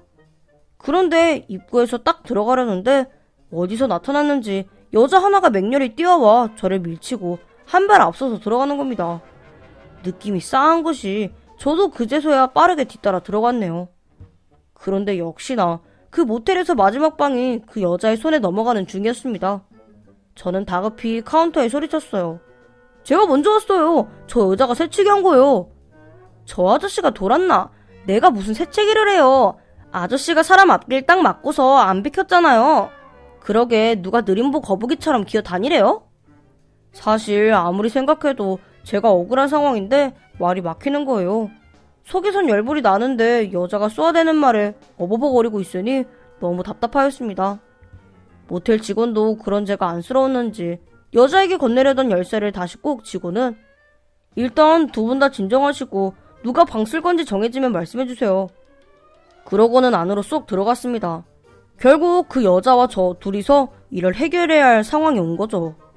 그래서 여자에게 한마디 하려고 얼굴을 보는데 정말 생각지도 못한 일이 벌어지고 말았습니다. 꿈에 그리던 제 이상형의 여자가 눈앞에 서 있더군요. 다시 말문이 막힌 저는 이번엔 얼굴이 붉게 달아오르기 시작하였습니다. 그런데 그 여자는 제가 단단히 화가 났구나 오해를 했는지 아까와 달리 부드럽게 달래는 목소리로 말을 하였어요. 알겠어요. 내가 저 입구에서 당신 밀어제끼고 먼저 들어온 건 맞아요. 근데 딱 까놓고 솔직히 남자가 이런 밤에 여자 혼자 길거리로 내쫓으면 마음이 편해져요? 그쪽이 그러고도 오늘 푹 잘 수 있으면 내가 밖으로 나갈게요. 어차피 얼어 죽는 것밖에 더 되겠어요? 사실 계속해서 말하는 여자의 말을 전혀 알아듣지 못했네요. 제 머릿속은 그저 이 여자와 결혼하고 싶다는 생각뿐이었습니다. 2년 후 이 여자와 저는 정말 결혼을 하였지만 그 당시엔 미친 생각이었죠. 그런데 제 마음을 들킨 건지 아내가 말하길 방을 같이 쓰면 되지 않을까요? 네? 한 방을 쓰자고요? 오해하지 마시고요. 급한 대로 제가 화장실에서 잘게요. 예? 정말 웬만해선 이런 부탁하기 싫은데 여기서 집까지 가려면 도로가 뻥 뚫린 날도 1시간이 넘게 걸려요. 부탁할게요. 이미 저는 아내에게 넋이 나가 있었기에 아내의 부탁이라면 죽는 신용도 할 준비가 되어 있었습니다. 하지만 이대로 방을 양보하고 나가게 된다면 더는 아내를 볼 일이 없다는 걸 알았기에 무리수를 두었어요. 일단 다른 사람에게 뺏기지 않기 위해 하나 남은 방을 계산하고 아내를 데리고 제 집으로 갔습니다. 이미 한 명의 여자가 집에 있다는 건 머릿속에서 전부 지워진 상태였죠. 아내는 제가 방법이 있다며 앞장서자 믿는 눈치면서도 걱정하는 것 같았어요. 한참을 가다가 아내가 물었습니다. 근데 지금 어디 가는 거예요? 우리 좀 전에 처음 본 사이인데 말이라도 해줘야 제가 덜 불안하지 않을까요? 죄송해요. 지금 저희 집에 가는 거예요. 그쪽은 제 집에서 자는 걸로 하고 제가 모텔방에서 잘게요. 아니 그러면 지금 집을 코앞에 두고 굳이 모텔방에서 자려고 한 거예요? 굳이 그랬어야 해요? 저랑 싸우면서까지? 그제야 집에 두고 온 오늘의 데이트 상대가 떠올랐습니다. 그렇다고 해서 다른 방법이 딱히 있는 것도 아니었어요. 두 여자가 불편하겠지만 제 방에서 함께 밤을 보내게 하는 수밖에 없었습니다. 저는 아내에게 그날 일을 천천히 설명했습니다. 그러자 아내가 재밌다는 듯 웃으며 말하였습니다. 그러니까 그쪽 데이트 상대랑 저보고 하룻밤을 보내라고요? 그냥 그쪽이 집에서 자고 저한테 모텔 양보하는 건 어때요? 이 정도면 하늘이 준 기회 아니에요? 생각하기 나름이겠지만 괜히 마음에도 없는 사람이랑 여기는 일은 사양하고 싶네요. 아가씨만 괜찮다면 제 말대로 하는 게 어때요? 제가 찬밥 더운 밥 가릴 땐가요? 저야 뭐 감사하죠. 그렇게 아내를 하룻밤 묶어두는데 성공하였네요. 하지만 저는 문 앞에서 비밀번호만 눌러주고 아내를 밀어넣은 후 바로 도망쳤습니다. 나머지는 두 여자가 알아서 하라는 의미였죠. 그리고 다음날이 되어 암막 커튼이 쳐진 모텔방에서 해가 중천에 뜨도록 잠을 잤습니다. 그러다 낯선 번호로 오는 전화 한 통에 잠이 확 달아나고 말았습니다. 잠결에도 핸드폰에 뜬 낯선 번호를 보자 아내가 떠올랐거든요. 서로 번호를 주고받진 않았지만 제 집에서 제 정보를 알아내는 건 일도 아니지 않겠어요? 저는 갈라진 목소리를 가다듬고 전화를 받았습니다. 여보세요? 아직 자고 있었어요? 얼른 일어나요. 어젯밤에 신세 졌으니까 제가 제대로 한턱 낼게요. 역시나 아내였습니다. 1시간 뒤 아내와 저는 밥을 먹기 위해 집 앞에서 만났습니다. 그런데 보통 밤에 봤을 때 첫눈에 반하면 그 다음날 실망하지 않나요? 하지만 아내는 전날 밤보다 더 아름다워져 있었어요. 물론 제가 콩깍지가 제대로 쓰인 거겠지만요. 아내와 저는 밤과 달리 어색함을 느끼며 대화도 없이 고개를 쳐박고 밥만 먹었네요. 그러다 또 어젯밤 데이트 상대가 떠올랐습니다. 그래서 저는 아내에게 그 여자 이야기를 물었습니다. 어제 집에 들어가서 별일 없었어요? 별일이 없었을 것 같아요? 그 여자가 제가 그쪽인 줄 알았는지. 아휴, 말도 마요. 현관 비밀번호 입력하는 소리가 나자마자 준비했는지 무드등 켜놓고 누워있던데요? 저라는 걸 알고는 거의 미쳐 날뛰는 걸 겨우 진정시켰어요. 그러고 보면 신세는 내가 진 게 아닌 것 같은데요. 제 덕에 그 여자 확실히 떼어냈으니까 그쪽도 저한테 밥 한 번 빚졌어요. 그렇게 말하며 아내는 슬쩍 웃었습니다. 뭐 어쨌든 아내와 데이트 상대의 뒷이야기를 살짝 덧붙이자면 데이트 상대였던 그 여자는 수치심을 못 이기고 아침 첫 차를 타고 가버렸대요. 물론 그렇게 간 후에 쿨하게 끝난 게 아니고 저에겐 전날 밤보다 훨씬 심한 욕을 보냈지만요. 하지만 그런 것쯤은 아무것도 아니었죠. 그렇게 한 여자가 가고 영원히 잊지 못할 아내가 제게 오게 되었으니까요. 그 후 아내와 저는 이런저런 핑계를 만들어 같이 밥을 먹었어요. 그러다 핑계가 떨어질 때쯤 제가 고백을 하게 되었고요. 아내는 제 고백에 언제 고백하려나 기다렸어요. 이렇게 말하며 수줍게 웃더군요. 저희는 그렇게 2년가량 불타는 연애를 한 후 결혼을 하게 되었습니다. 결혼하고 처음 몇 년은 매일 몇 시간이 천국과 지옥으로 갔습니다. 함께 있으면 너무 좋은데 또 서로가 살아온 방식이 있다 보니 싸우기도 하면서 천천히 서로에게 맞춰가게 되었네요. 처음엔 명절을 보내는 것도 순탄하지 않았습니다. 사실 이런 건 저희 가족뿐만 아니라 많은 분들이 겪는 일 같네요. 그런데 이제와 돌이켜보면 저희 부부의 명절 싸움은 제 책임이 거의 99%였습니다. 사실 명절 음식 준비에 대해서 한 번도 제 몫이라고 생각한 적이 없었어요. 당연히 저희 어머니가 알아서 하는 거라 생각했기에 단 한 번도 거둔 적이 없었습니다. 그런데 이게 습관이 되어서 생판 남인 아내가 저희 집 조상님을 위해 제사상을 차리는데도 그게 잘못인 줄 몰랐던 거죠. 결국 아내에게 그럴 거면 명절 따로 지내자는 소리를 듣고서야 정신이 확 들더군요. 그때부턴 당연히 명절이 되면 다 같이 음식하고 다 같이 쉬고 하는 것이 저희 집만의 확실한 방법이 되었습니다. 처음엔 부모님들도 어색해 하셨지만 이제는 아버지도 할 일을 찾아서 알아서 척척 해내세요. 그러다 보니 저희 가족에게 더는 명절이 스트레스가 아니게 되었어요. 하지만 재작년 추석이 지난 직후였네요. 추석 전부터 아내가 평소와 다르다는 생각은 들었어요. 왜냐하면 평소와 다르게 조잘조잘 떠들며 잘 웃던 아내가 말수가 줄어든 것이 느껴졌기 때문이었죠. 저는 걱정이 되어 아내에게 무슨 일 있는 건 아닌지 물었지만 아내는 그냥 몸이 안 좋은 것 뿐이라고 하였습니다. 처음엔 몸이 안 좋다길래 혹시나 임신은 아닐지 은근히 기대하였지만 그건 아니었어요. 그런데 시간이 지나도 아내의 기분은 나아질 기미가 보이지 않았습니다.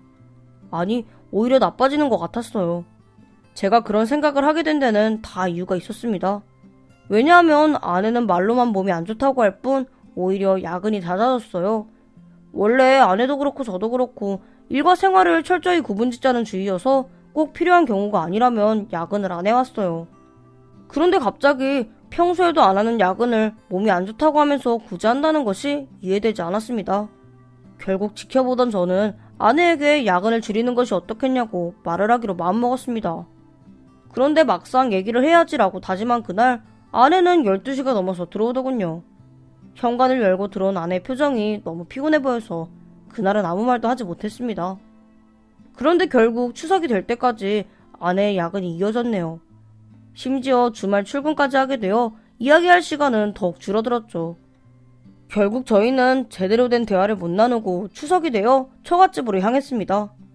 처가로 향하는 차 안에서 아내는 내내 잠만 자더군요.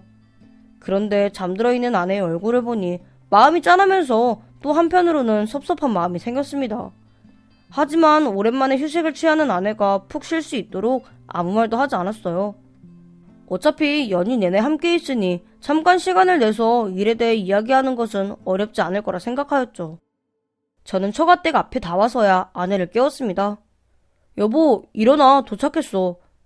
벌써 도착한 거야? 중간에 깨우지 그랬어. 당신 혼자 운전하느라 힘들었겠다. 처가집까지는 차로 쉬지 않고 4-5시간이 걸리는 거리라 솔직히 혼자서 쭉 운전하면 힘이야 들죠.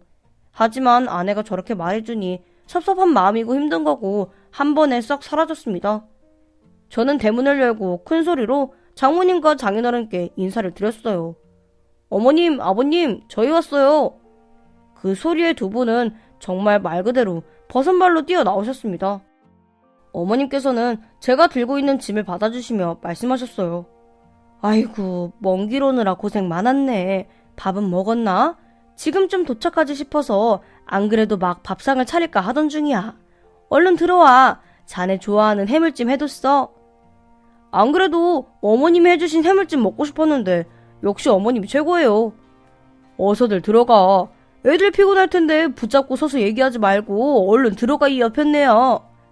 아버님 역시 반갑게 맞아주셔서 명절의 시작이 아주 기분이 좋았네요. 그리고 내내 피곤해 보이던 아내도 장인어른과 장모님을 보며 기운을 차린 듯 보여서 더욱 좋았습니다. 연휴 첫날은 그렇게 지나갔습니다.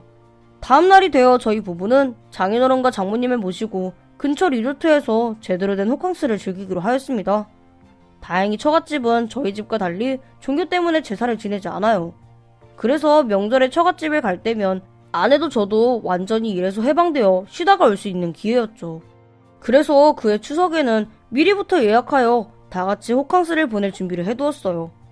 처갓집에서 멀지 않은 곳에 고급 리조트가 있어서 간단히 짐을 꾸려 갔습니다. 2박 3일 일정으로 가는 것이지만 두고 온 물건이 있다고 해도 차 타고 5분이면 올 수 있는 거리였기에 걱정 없이 갔네요.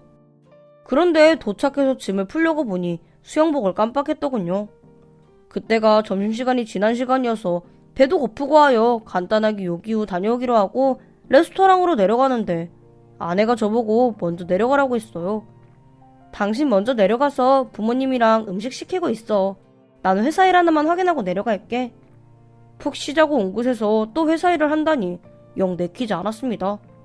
하지만 제일 힘든 건 아내일 테니 아무 말 안 하고 먼저 내려갔죠. 그렇게 장인어른과 장모님 저 이렇게 셋이서 먼저 음식을 시키고 아내를 기다리고 있었네요. 하지만 한참이 지나도록 아내는 오지 않았습니다. 결국 주문한 음식이 나와서 저는 방으로 아내를 데리러 갔습니다. 그런데 아내가 방에 없는 것이 아니겠어요? 중간에 엇갈렸나 싶어서 다시 레스토랑으로 갔지만 아내는 없었어요. 장모님은 무슨 일인가 싶어서 아내에게 전화를 걸었습니다. 전화를 받은 아내는 금방 간다며 먼저 먹으라고 했다더군요. 남편 수영복 두고 와서 집에서 가지고 가는 길이에요. 이제 다 왔으니까 먼저 드시고 계세요. 금방 갈게요. 그리고 아내는 정말 1, 2분 사이에 레스토랑으로 왔습니다. 그런데 아내의 두 눈이 새빨개진 것이 아무리 봐도 울다가 온 것 같았어요. 장인어른도 아내의 표정이 예사롭지 않다 느끼셨는지 회사에 무슨 큰일 있는 거 아니냐? 혹시나 처리해야 할 일이 있거든 우리는 걱정 말고 일 봐라. 아니에요. 연휴 끝날 때까진 신경 안 써도 될 것 같아요. 그나저나 여기 관자구이가 엄청 맛있다던데 그것도 시켰어요? 그때 저는 아내가 억지로 웃으며 말한다는 생각이 들었습니다. 그런데 그런 느낌은 저만 느꼈던 게 아니었나 봐요. 처가댁에서의 일정이 끝나고 연휴 마지막 날 서울로 돌아와 저희 본가로 갔습니다. 그런데 어머니께서 바로 이상한 걸 느끼셨는지 저를 살짝 부르셨어요. 너 새아기랑 싸웠니? 너희 둘 무슨 일 있는 것 같은데 명절이라고 억지로 온 건 아닌지 걱정이다. 차라리 이럴 땐 둘이서만 시간 보내면서 푹 쉬고 명절 지난 후에 좀 괜찮아지면 밥이나 먹으러 오지 그랬니? 그런 거 아니에요. 저희 이번에 처갓집 가서도 제대로 호캉 싸고 왔어요. 저 사람 요새 회사 일이 바빠서 휴일이고 뭐고 할 것 없이 일만 했거든요. 연휴에도 계속 회사에서 연락이 오는 건지 핸드폰을 놓지 못하더라고요. 아마 그런 것 때문에 피곤해서 표정이 안 좋은 거예요. 그러니까 괜한 걱정 마세요. 어머니는 아내의 표정이 영 마음에 걸리셨는지 방에 아예 이불까지 펴주시며 식사 준비가 끝날 때까지 쉬라고 하셨습니다. 그런데 이때 무슨 마음에선지 아내에게 갑자기 화가 나기 시작했습니다. 저는 아내에게 그냥 집으로 가서 쉬자고 퉁명스럽게 말했네요. 제 말이 비꼬는 것처럼 들렸는지 아니면 아내도 저에게 무슨 불만이 있는 건지 알겠다고 말하고는 자리에서 일어났습니다. 저는 부모님께 아내의 몸이 좋지 않은 것 같아서 주말에 다시 오겠다고 이야기하였습니다. 안 그래도 아내를 걱정하던 부모님은 신경 쓰지 말고 얼른 가서 쉬라고 좋게 말씀해 주셨어요. 그렇게 집으로 돌아온 저희 부부는 남은 연휴 기간 내내 서로에게 한마디도 하지 않았네요. 누가 먼저 딱 이렇다라고 말을 하면 서로 좀 풀릴 텐데 둘 다 성격이 있다 보니 그런 게 쉽지 않았습니다. 그런데 연휴 마지막 날이 되어 아내의 행동이 심상치 않다는 걸 느끼게 되었습니다. 그러니까 제가 잠깐 낮잠을 자고 있을 때였어요. 거실에서 TV를 켜놓고 잠들었는데 낮게 흐느끼는 소리에 저는 잠에서 깼습니다. 처음에는 TV에서 나오는 소리라고 생각했어요. 그런데 이 흐느낌은 방 안에서 들려오고 있었습니다. 아내가 울고 있는 것 같았어요. 깜짝 놀란 저는 얼른 일어나 방문을 열렸는데 아내의 목소리가 들려왔습니다. 그런데 아내의 통화 내용이 너무 충격적이었습니다. 난 도무지 못 믿겠어. 내가 뭘 어떻게 해야 되는 거야? 넌 알 거 아니야. 네가 아니면 난 누구한테 기대야 하는 건데. 난 너밖에 없어. 제발. 도대체 무슨 상황인지 속이 타들어갔습니다. 더군다나 수화기 너머의 소리가 울리는데 무슨 말을 하는지 정확하게 들리는 것은 아니지만 남자 목소리라는 것은 확실했어요. 아내는 마지막으로 내가 지금 갈게. 잠깐만 시간 좀 내줘. 이러는 것이 아니겠어요? 저는 일단 다시 자리로 돌아가서 아직 잠에서 깨지 않은 척 눈을 감고 누웠습니다. 잠시 후 아내가 급하게 방에서 나오는 소리가 들려왔어요. 발자국 소리로 들었을 때 아내는 현관으로 나가려다 한참을 멈춰 서 있는 것 같았습니다. 추측이지만 제가 잠이 들었는지 확실히 하려는 것만 같았어요. 잠시 후 현관문이 닫히는 소리가 들려왔습니다. 그 소리에 저는 몸을 일으켰어요. 아무래도 아내에게 다른 남자가 생긴 것 같았습니다. 저는 아내를 몰래 뒤를 밟기 시작했어요. 하지만 속으로는 이 모든 것이 제 오해이기를 얼마나 바랬는지 모릅니다. 하지만 하늘도 무심하시죠. 아내가 도착한 곳은 아내 회사 근처의 카페였어요. 그리고 그곳에서 아내를 기다리고 있는 사람은 제 또래의 남자였습니다. 무슨 정신이었는지 기억도 나지 않았어요. 한참을 숨어서 지켜보던 저는 아내가 그 남자의 손을 덥석 잡으며 눈물을 흘리는 걸 보고는 뒤돌아 집으로 왔습니다. 그 후로 한 주를 어떻게 보냈는지 모르겠어요. 아내와 마주치는 것이 불편해 늦게까지 밖에서 헤매다 잠만 자러 들어갔네요. 그런데 아내는 이전과는 다르게 계속해서 저와 이야기를 나누고 싶은 눈치였어요. 하지만 저는 아내가 이혼을 요구할까봐 너무 겁이 났고 또 화도 났어요. 어쨌든 주중에는 대화를 하려는 아내를 겨우 피할 수 있었습니다. 그런데 주말이 되어 부모님 집을 간다는 게 참 내키지 않았네요. 아내가 바람났다는 걸 뻔히 알면서 내 부모님과 웃으며 이야기한다는 게 소름 끼치게 느껴졌습니다. 하지만 사실 제 진짜 속마음은 그 모든 일을 없었던 것처럼 덮고 모른 채 살아가는 것이었죠. 그랬기에 얼마나 불편할지 뻔히 알면서도 아내와 함께 부모님 댁으로 갔습니다. 그런데 부모님은 저희와 함께 명절을 제대로 보내지 못했다며 아쉬운 마음에 전이라도 부쳐 먹자고 준비를 하셨더군요. 이미 말씀드렸듯 저희 가족만의 명절 풍습이랄까? 그런 것이 생겼잖아요. 다 같이 둘러앉아서 음식을 하고 나눠 먹는 것이요. 그게 부모님에겐 명절의 재미로 느껴지셨나봐요. 아버지께서 껄껄 웃으시며 이번 추석이라고 그냥 넘어갈 수 있나? 좀 늦었지만 뭐 날짜가 중요해? 가족끼리 다 같이 모여서 음식도 하고 나눠 먹는 게 진짜 중요한 거 아니겠어. 우리 며느리가 들어오고 이렇게 좋은 걸 알게 됐네 그려. 이렇게 말씀하셨습니다. 참 제 속이 말이 아니었네요. 곧 있으면 이혼을 해야 할 판에 어머니도 아버지도 자기 며느리가 최고라며 애지중지 하시는데 그 소식을 어떻게 전하나 싶었습니다. 그런데 아내는 얼마나 얼굴이 두꺼운지 요전까지의 세상 다산 표정은 온데간데 없이 부모님을 향해 살살 웃더군요. 한창 전을 부치다가 아내가 전 하나를 손으로 집어서는 어머니께 직접 먹여주었어요. 어머님, 이거 드셔보세요. 이거 너무 맛있는데요? 내일 아침엔 이걸로 잡탕도 끓여 먹어요, 우리. 그 순간 저는 더는 참지 못하고 결국 제 앞에 차곡차곡 놓여있던 전을 확 뒤집어 먹고 말았습니다. 당신 정말 뻔뻔하네. 도대체 뭐가 더 필요해서 우리 가족한테 들러붙어 있는 거야? 위자료야? 아니면 뭔데? 다들 당신이 최고라고 우쭈쭈 해주니까 우리 가족이 우습게 보여? 사람 잘못 봤어. 그 순간 제가 말을 하면서도 더는 아내와의 사이를 되돌릴 수 없다는 생각에 눈물이 났습니다. 하지만 부모님께 우는 모습까지 보이고 싶지 않았던 저는 얼른 일어나 자리를 피했어요. 부모님과 아내는 저의 돌발 행동에 많이 놀랬는지 아무 말도 못하고 서로 눈치만 보는 것 같았습니다. 그런데 잠시 후 아내가 저에게 다가오더군요. 드디어 끝이 왔구나 하는 생각에 잦아들던 눈물이 다시 흐르기 시작했습니다. 그런데 아내가 아무 말 없이 저를 안아주는 것이 아니겠어요? 한참을 아내의 품에 안겨 있었던 것 같습니다. 그러다 보니 마음이 진정되었어요. 저는 아내를 쿨하게 보내주자 다짐하였습니다. 미안해. 마지막에 이런 추한 꼴을 보이게 될 줄은 몰랐네. 이런 내 모습은 잊고 좋았던 모습만 기억해줘. 무슨 말이야? 내가 어디 가는 거야? 당신 다른 남자 만나는 거 다 알아. 내가 부족해서겠지. 당신은 누굴 만나도 사랑받으며 살 수 있을 거야. 내가 다른 남자를 만난다고? 아내의 목소리가 꽤 화가 난 듯 떨려왔습니다. 야, 따라와! 그리고는 아내는 부모님과 저를 한 곳에 모아놓고 가방에서 종이 한 장을 꺼냈습니다. 어머님, 아버님, 미리 말씀 못 드려서 죄송해요. 저 암이래요. 하지만 다행인 건 초기라서 수술이랑 약물 치료만 잘하면 아무 문제 없다고 해요. 추석 연휴 전에 검사 받았고 연휴 시작하면서 결과를 알게 됐어요. 그동안 걱정 끼쳐드려서 죄송해요. 다행히 연휴 마지막 날에 검사해줬던 제 친구를 만나서 큰 문제 없다는 소견을 듣고 빨리 말씀드려야지 생각했네요. 그런데 그 기회를 못 찾아서 말씀 못 드리고 있었는데 이이가 그 기회를 만들어주네요. 이 사람이 지금 저한테 바람났대요. 어머님, 아버님, 이 사람한테 따끔하게 한마디 해주세요. 모든 사건의 전말이 드러나는 순간이었습니다. 저는 아내가 바람나지 않았다는 것에 너무나 기뻐서 아내가 아프다는 말은 듣지도 못했습니다.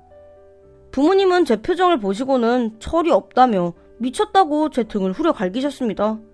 지 마누라 아픈 것도 모르고 부모 앞에서 상이나 뒤없는 놈이라고. 그날 난생 처음으로 부모님께 두들겨 맞았어요. 한참 맞으면서도 마냥 행복했네요. 그러다 정신이 들고 나니 아내가 암에 걸렸다는 말이 가슴에 콕 박혔습니다.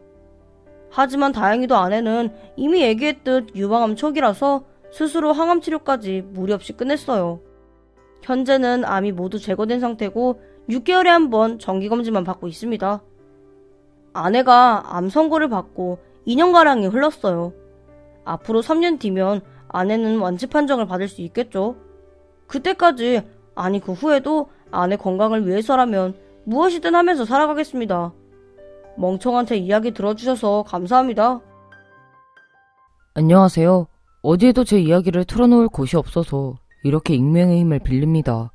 부디 제 이야기를 들어주시고 힘내라고 위로 한마디 부탁드려요.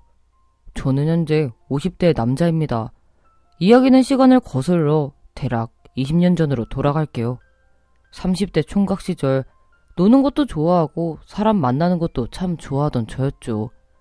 친구의 소개로 알게 된 아내는 그 당시 20대로 저보다 7살이 적었어요. 누가 봐도 사랑스럽고 예쁜 여자였던 아내는 30대 아저씨가 부담스러웠는지 소개를 받고도 한참을 저에게 거리를 두더군요. 사실 아내에 비해 부족하기만 하던 저도 아내를 내 사람으로 만들 자신이 없었습니다. 하루에도 12번을 아내를 포기해야 하는지 아니면 좀 더 밀어붙여야 하는지 고민했어요. 그러다 아내와 저 둘 다 알고 지내던 여자 한 명이 저에게 고백을 했죠.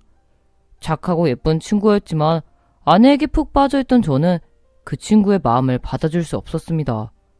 그래서 저는 미안해. 넌 나보다 훨씬 좋은 남자 만날 수 있을 거야. 왜 이렇게 어색한지 모르겠다. 거절을 하는데 마음이 싱숭생숭 하더라고요. 누군가는 나를 이렇게도 좋아해주는데 괜히 아내에게 마음을 뺏겨서 좋은 사람을 다 놓치는 거 아닌지 생각이 많아졌죠. 그런데 그런 제 마음이 보였는지 그때부터 저를 대하는 아내의 태도가 완전히 달라졌어요. 절대 먼저 연락하는 법이 없던 여자가 전화를 하고 만나자고 꿈인지 생신지 싶었습니다. 오빠, 오늘 저녁에 뭐해요? 우리 오늘 맛있는 거 먹으러 갈까요? 나 월급 탔으니까 오늘 제대로 한번 쏠게요. 네가 벌면 얼마나 번다고 그래? 내가 낼 테니까 뭐 먹고 싶은지 말만 해.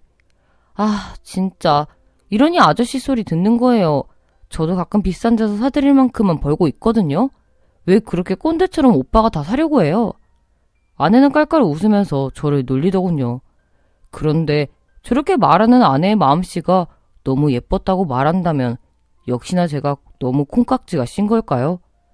요새는 더치페이다 뭐다 자연스럽게 이루어지지만 그때만 해도 남자가 내야 한다는 게 사회 전반적인 인식이었죠. 그러니 동갑도 아니고 저보다 한참 어린 여자 동생이 저렇게 말해주니 그게 그렇게 사랑스러울 수 없었어요. 사실 그날 저녁 저는 이미 다른 일정이 있었습니다. 심지어 제가 그때 막 시작하려던 일에 대해서 투자 유치를 위한 자리였죠. 다른 사람들이 들었다면 미쳤다고 했을 거예요. 네, 그때 저는 정말 아내에게 미쳐 있었다고 해야 맞을 겁니다.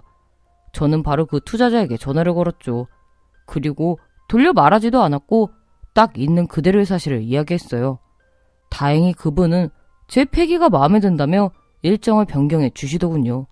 그리고 뭐 이건 다른 이야기지만 결국 그분께 투자를 받아서 30대에 사업을 시작하게 되었고 지금도 아주 잘 해나가고 있습니다. 어쨌든 그날 그분의 도움으로 아내와 무사히 데이트를 하게 되었죠. 그때가 봄이었는데 따뜻한 바람에 꽃향기가 실려오던 날이었어요. 아내는 베이지 원피스에 가디건을 입고 나왔는데 그 모습이 저에겐 마치 천사처럼 보였습니다. 오늘 엄청 예쁘네. 가슴이 너무 뛰어서 다른 말은 하지도 못했죠. 그리고 그저 아내가 이끄는 대로 음식점에 들어갔어요. 상당히 비싼 고깃집이어서 저도 특별한 날이 아니고선 찾질 않는 곳이었죠. 제가 오늘 확실히 쏠 테니까 오늘 허리띠 풀고 드세요. 밥 먹고 나서는 드라이브 갈까요? 아내는 평소와 달리 아주 적극적이었습니다. 게다가 장소를 이동할 땐 제 팔짱까지 끼더라고요. 그래서 저는 아내에게 이렇게 말했죠. 기분 좋은 일 있어? 평소랑은 좀 다른 느낌인데? 그리고 행복하면서도 가슴 한켠엔 불안한 기분이 들었어요. 아마 평소엔 제가 그렇게 쫓아다녀도 동네 아저씨처럼 대하던 여자가 갑자기 태도를 확 바꿔서 그런 게 아닐까 싶네요. 그리고 사실 제 불안의 이유는 몰랐지만 분명한 현실이 되어 다가오긴 했죠. 밥을 먹은 후 아내와 저는 외곽으로 드라이브를 갔어요. 저는 돌아갈 일을 생각해서 술을 마시지 않았죠. 그런데 아내는 그날따라 집요하게 저에게 술을 먹이려 했습니다. 그래서 저는 아내에게 좀 이따 운전은 누가 해? 그냥 너만 마셔. 다음에 서울에서 한잔하자. 라고 말했죠. 그런데 술을 먹고 빨개진 볼을 한 아내가 저를 쳐다보더니 씩 웃으며 말했어요. 오빠는 눈치가 참 없네요. 그리고 아내의 말을 듣는 순간 하루 종일 나에게 보낸 신호가 무엇인지 그제야 감을 잡았습니다. 결국 저는 아내 성화에 못 이기는 척 한 잔, 두 잔, 약간의 취기가 오를 만큼 술을 마셨어요. 그리고는 근처 모텔에 방을 잡았죠. 아내는 수줍은 듯 먼저 씻고 오겠다며 화장실로 갔습니다. 하지만 그동안 저는 엄청난 갈등에 빠지게 되었죠. 제 평생 그 정도의 갈등은 그 전에도 그리고 그 후로도 경험하지 못했어요. 피가 끓는 나이였으니 눈 딱 감고 내 여자를 만들 것인지 엄청나게 고민이 되더라고요. 사실 아내가 그만큼 신호를 줬으니 모른 척 한다는 것도 쉽지는 않았지만 아내 말 맞다나 제가 고지식한 꼰대여서 그런지 정식으로 사귀자는 말을 한 것도 아닌데 하룻밤을 보낸다는 것이 영 내키지 않았습니다. 결국 저는 고민 끝에 아내에게 정식으로 프로포즈를 하기로 결심했어요. 그러자 샤워를 끝내고 가운을 걸치고 아내가 맨 얼굴로 나오는데 제가 여태 보았던 아내의 어떤 모습보다 아름다웠죠. 그래서 굳게 다짐한 결심이 흔들릴 정도였지만 그럴수록 저는 더욱 마음을 다잡았어요.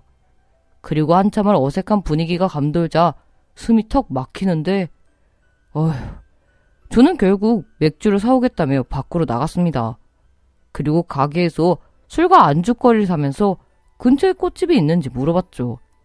다행히 멀지 않는 곳에 꽃집이 있었고 또 가게 주인분과 친분이 있는 곳이어서 전화로 주문을 할 수 있었어요. 그런데 모텔로 돌아오니 아내의 표정이 무척 좋지 않았습니다. 은지야, 왜 그래? 무슨 일 있어? 하지만 아내는 제 물음에 대답하지 않고 좀 더 적극적으로 다가오기 시작했죠. 그러다 때마침 주문한 꽃이 도착하여 저는 아내의 유혹을 견뎌내고 고백을 했습니다. 은지야, 내 평생에 너처럼 아름다운 사람은 처음이야. 내가 많이 부족하다는 거 알지만 내 마음을 받아줬으면 해. 죽는 날까지 너만 바라보며 살게. 그러자 아내가 두 눈을 동그랗게 뜨고 놀란 표정을 지었죠. 그 모습을 보니 내가 또 너무 앞서갔구나 싶었습니다. 그런데 곧이어 아내가 고개를 끄덕이며 고맙다고 말을 했어요. 제 사랑이 이루어지는 순간이었죠. 그렇게 그날 저와 아내는 한 침대에서 처음으로 잠을 잤습니다. 사실 아내는 침대 안에서 몇 번이고 절 유혹하려 했지만 저는 왠지 그 밤을 그렇게 보내고 싶지 않아서 겨우겨우 본능을 억눌렀죠. 그리고 다음날이 되어 저와 아내는 서울로 돌아왔어요. 아침에 모텔 문을 열고 나오는데 세상에 달라 보이는 곳이 정말 구름까지 뛰어오를 것 같았죠. 하지만 아내의 마음은 저와는 다른 마음인 것 같았습니다. 그날 그렇게 아내를 집 근처로 데려다주며 만날 약속을 잡으려는데 전날 얼핏 보였던 걱정이 가득한 표정을 하고 있더라고요. 은지야, 내일 같이 저녁 먹을래? 저는 기쁜 마음을 누르고 아내의 눈치를 살피며 물었죠. 혹여나 저 혼자 또 앞서가는 것이 아닐까 두려워서요. 네, 오빠. 제가 내일 연락할게요. 조심히 들어가세요. 그리고 아내의 표정에 다시 불안감이 고개를 내밀었지만 별일 아닐 거라 생각하고 마음을 다잡았습니다. 그러나 그 불안감은 현실이 되었죠. 다음날이 되고 그 다음날이 되어도 아내는 제 연락을 받지 않았어요. 물론 먼저 연락하지도 않았고요. 그때부터 저는 미친놈처럼 아내를 찾아다니기 시작했죠. 아내를 소개시켜준 친구를 시작으로 아내와 오빠 동생으로 어울리며 함께 다녔던 곳, 그리고 제가 생각해낼 수 있는 곳은 모조리 찾아다녔지만 마치 아내는 하룻밤 꿈처럼 완전히 자취를 감췄습니다. 그렇게 몇 달을 폐인처럼 지내며 무엇이 아내를 떠나게 하였는지도 무수히 생각했죠. 하지만 정확한 이유를 알지는 못했고 제가 고백했던 날 아내의 유혹을 뿌리쳤던 것이 이유가 아닐까 추측했어요. 사실 아내도 충분히 용기 내야 했던 행동일 텐데 뻔히 자신을 좋아한다 생각했던 남자가 어떤 이유에서든 거부했다고 여겨졌기에 자존심이 상했던 것이 아닐까 생각했죠. 그러나 물론 이것만으로는 아내가 사라진 것에 대한 충분한 이유가 되진 못했습니다. 그리고 그렇게 1년하고도 6개월이 더 지나는 시간 동안 아내에게선 연락이 오지 않았어요. 그러자 그쯤에서는 저도 아내에 대한 것을 거의 포기했죠. 한동안은 미칠 것 같았는데 1년이 넘어가고서는 어쩌면 진작에 끝날 마음이었거늘 갑자기 사라졌기에 감정이 더욱 오래갔던 건 아닐까 생각이 들었습니다. 왜 사람이 갖지 못할 때 더욱 갖고 싶은 그런 마음 있잖아요. 사람이란 게 참 희한하죠. 마음을 저렇게 먹으니 조금씩 잊혀지는구나 싶었어요. 하지만 아내는 제가 그렇게 마음 편히 자신을 잊길 바라지 않았나 봐요. 그날은 일이 늦게 끝나 새벽이 되어서야 집으로 갔습니다. 그런데 저희 집 앞에 누군가 서 있는 것이 보였죠. 저는 한눈에 그 사람이 아내라는 걸 알아봤어요. 은지 아니야? 오랜만이다. 그리고 가슴이 마구 뛰는 것을 겨우 억누르며 오랜만에 만난 친구를 대하듯 말했습니다. 그런데 아내가 저를 보자마자 울면서 제품에 안기는 것이 아니겠어요? 오빠, 미안해요. 내가 너무 늦었죠? 아내의 말에 모든 것이 아득하게 느껴졌죠. 그리고는 그동안의 마음고생이 떠올라 슬쩍 화가 났어요. 하지만 그저 미안하다고 우는 아내에게 잘잘못을 따지지 못했습니다. 이제라도 와줘서 너무 고마워. 그날 저는 아내에게 묻고 싶은 수많은 질문들을 끝내 가슴에 담아두는 걸로 길었던 고통의 시간을 끝냈죠. 그리고 얼마 뒤 아내의 청혼으로 저희들은 부부가 되었습니다. 그 후로는 정말 행복한 시간들이었어요. 가끔 아내에게 왜 이유도 없이 사라졌는지 묻고 싶었지만 잘 지내고 있는 현재 시간을 망치고 싶지 않아서 묻지 않았죠. 하지만 그런 행복 속에서도 고민은 생기더군요. 결혼하고 1년, 2년, 아이가 들어서지 않자 차츰 불안해지기 시작했습니다. 혹시나 둘 중 누군가가 불임으로 평생 아이를 가지지 못하는 건 아닌지 걱정이 되더라고요. 아내는 이런 제 마음을 아는지 모르는지 아무런 내색이 없었고요. 하지만 한편으로는 아내가 마음을 잘 표현하지 못해서 그렇지 나보다 힘들겠구나 싶은 생각에 안타깝기도 했습니다. 그런데 이번엔 먼저 아내가 제 마음을 알아주었죠. 우리도 예쁜 애기 가지면 좋겠다. 오빠도 그렇지 않아요? 그래서 저 또한 그동안 가지고 있던 바람을 전부 솔직하게 이야기할 수 있었습니다. 은지야, 너 닮은 예쁜 딸 하나만 있으면 소원이 없을 것 같아. 그렇게 아내와 저는 상의 끝에 검사를 받았어요. 그런데 검사 결과 저희 둘 다 아이를 가지는데 아무런 문제가 없다고 했죠. 그래서 그 말에 저희 부부는 아이를 갖기 위해 정말 애를 썼습니다. 하지만 아이는 생기지 않았고 어쩌면 이게 운명인가 보다 생각이 들면서 그저 하루하루 아내와 연애하는 기분으로 결혼 생활을 이어가자 결심했죠. 시간은 빠르게 흐르더라고요. 그렇게 저희가 처음 소개를 받고 또 결혼을 하고 살아간 지 벌써 10년이 지났습니다. 강산도 바뀌는 시간이었지만 저희 부부에겐 별로 달라진 것이 없었어요. 굳이 바뀐 것이 있다면 제가 하는 사업이 점점 규모가 커지면서 바빠졌다는 것이었죠. 또 그러다 보니 아내에게 신경 써줄 여유가 별로 없더라고요. 하지만 아내에 대한 마음은 커지면 커졌지 조금도 줄어들지 않았습니다. 주변 친구들도 신기하다고 할 만큼 아내에 대한 사랑은 커져갔죠. 그런데 사랑하는 마음이 크다는 건 그만큼 행복하다는 것처럼 보일 수 있지만 사실은 나름의 고충도 있었어요.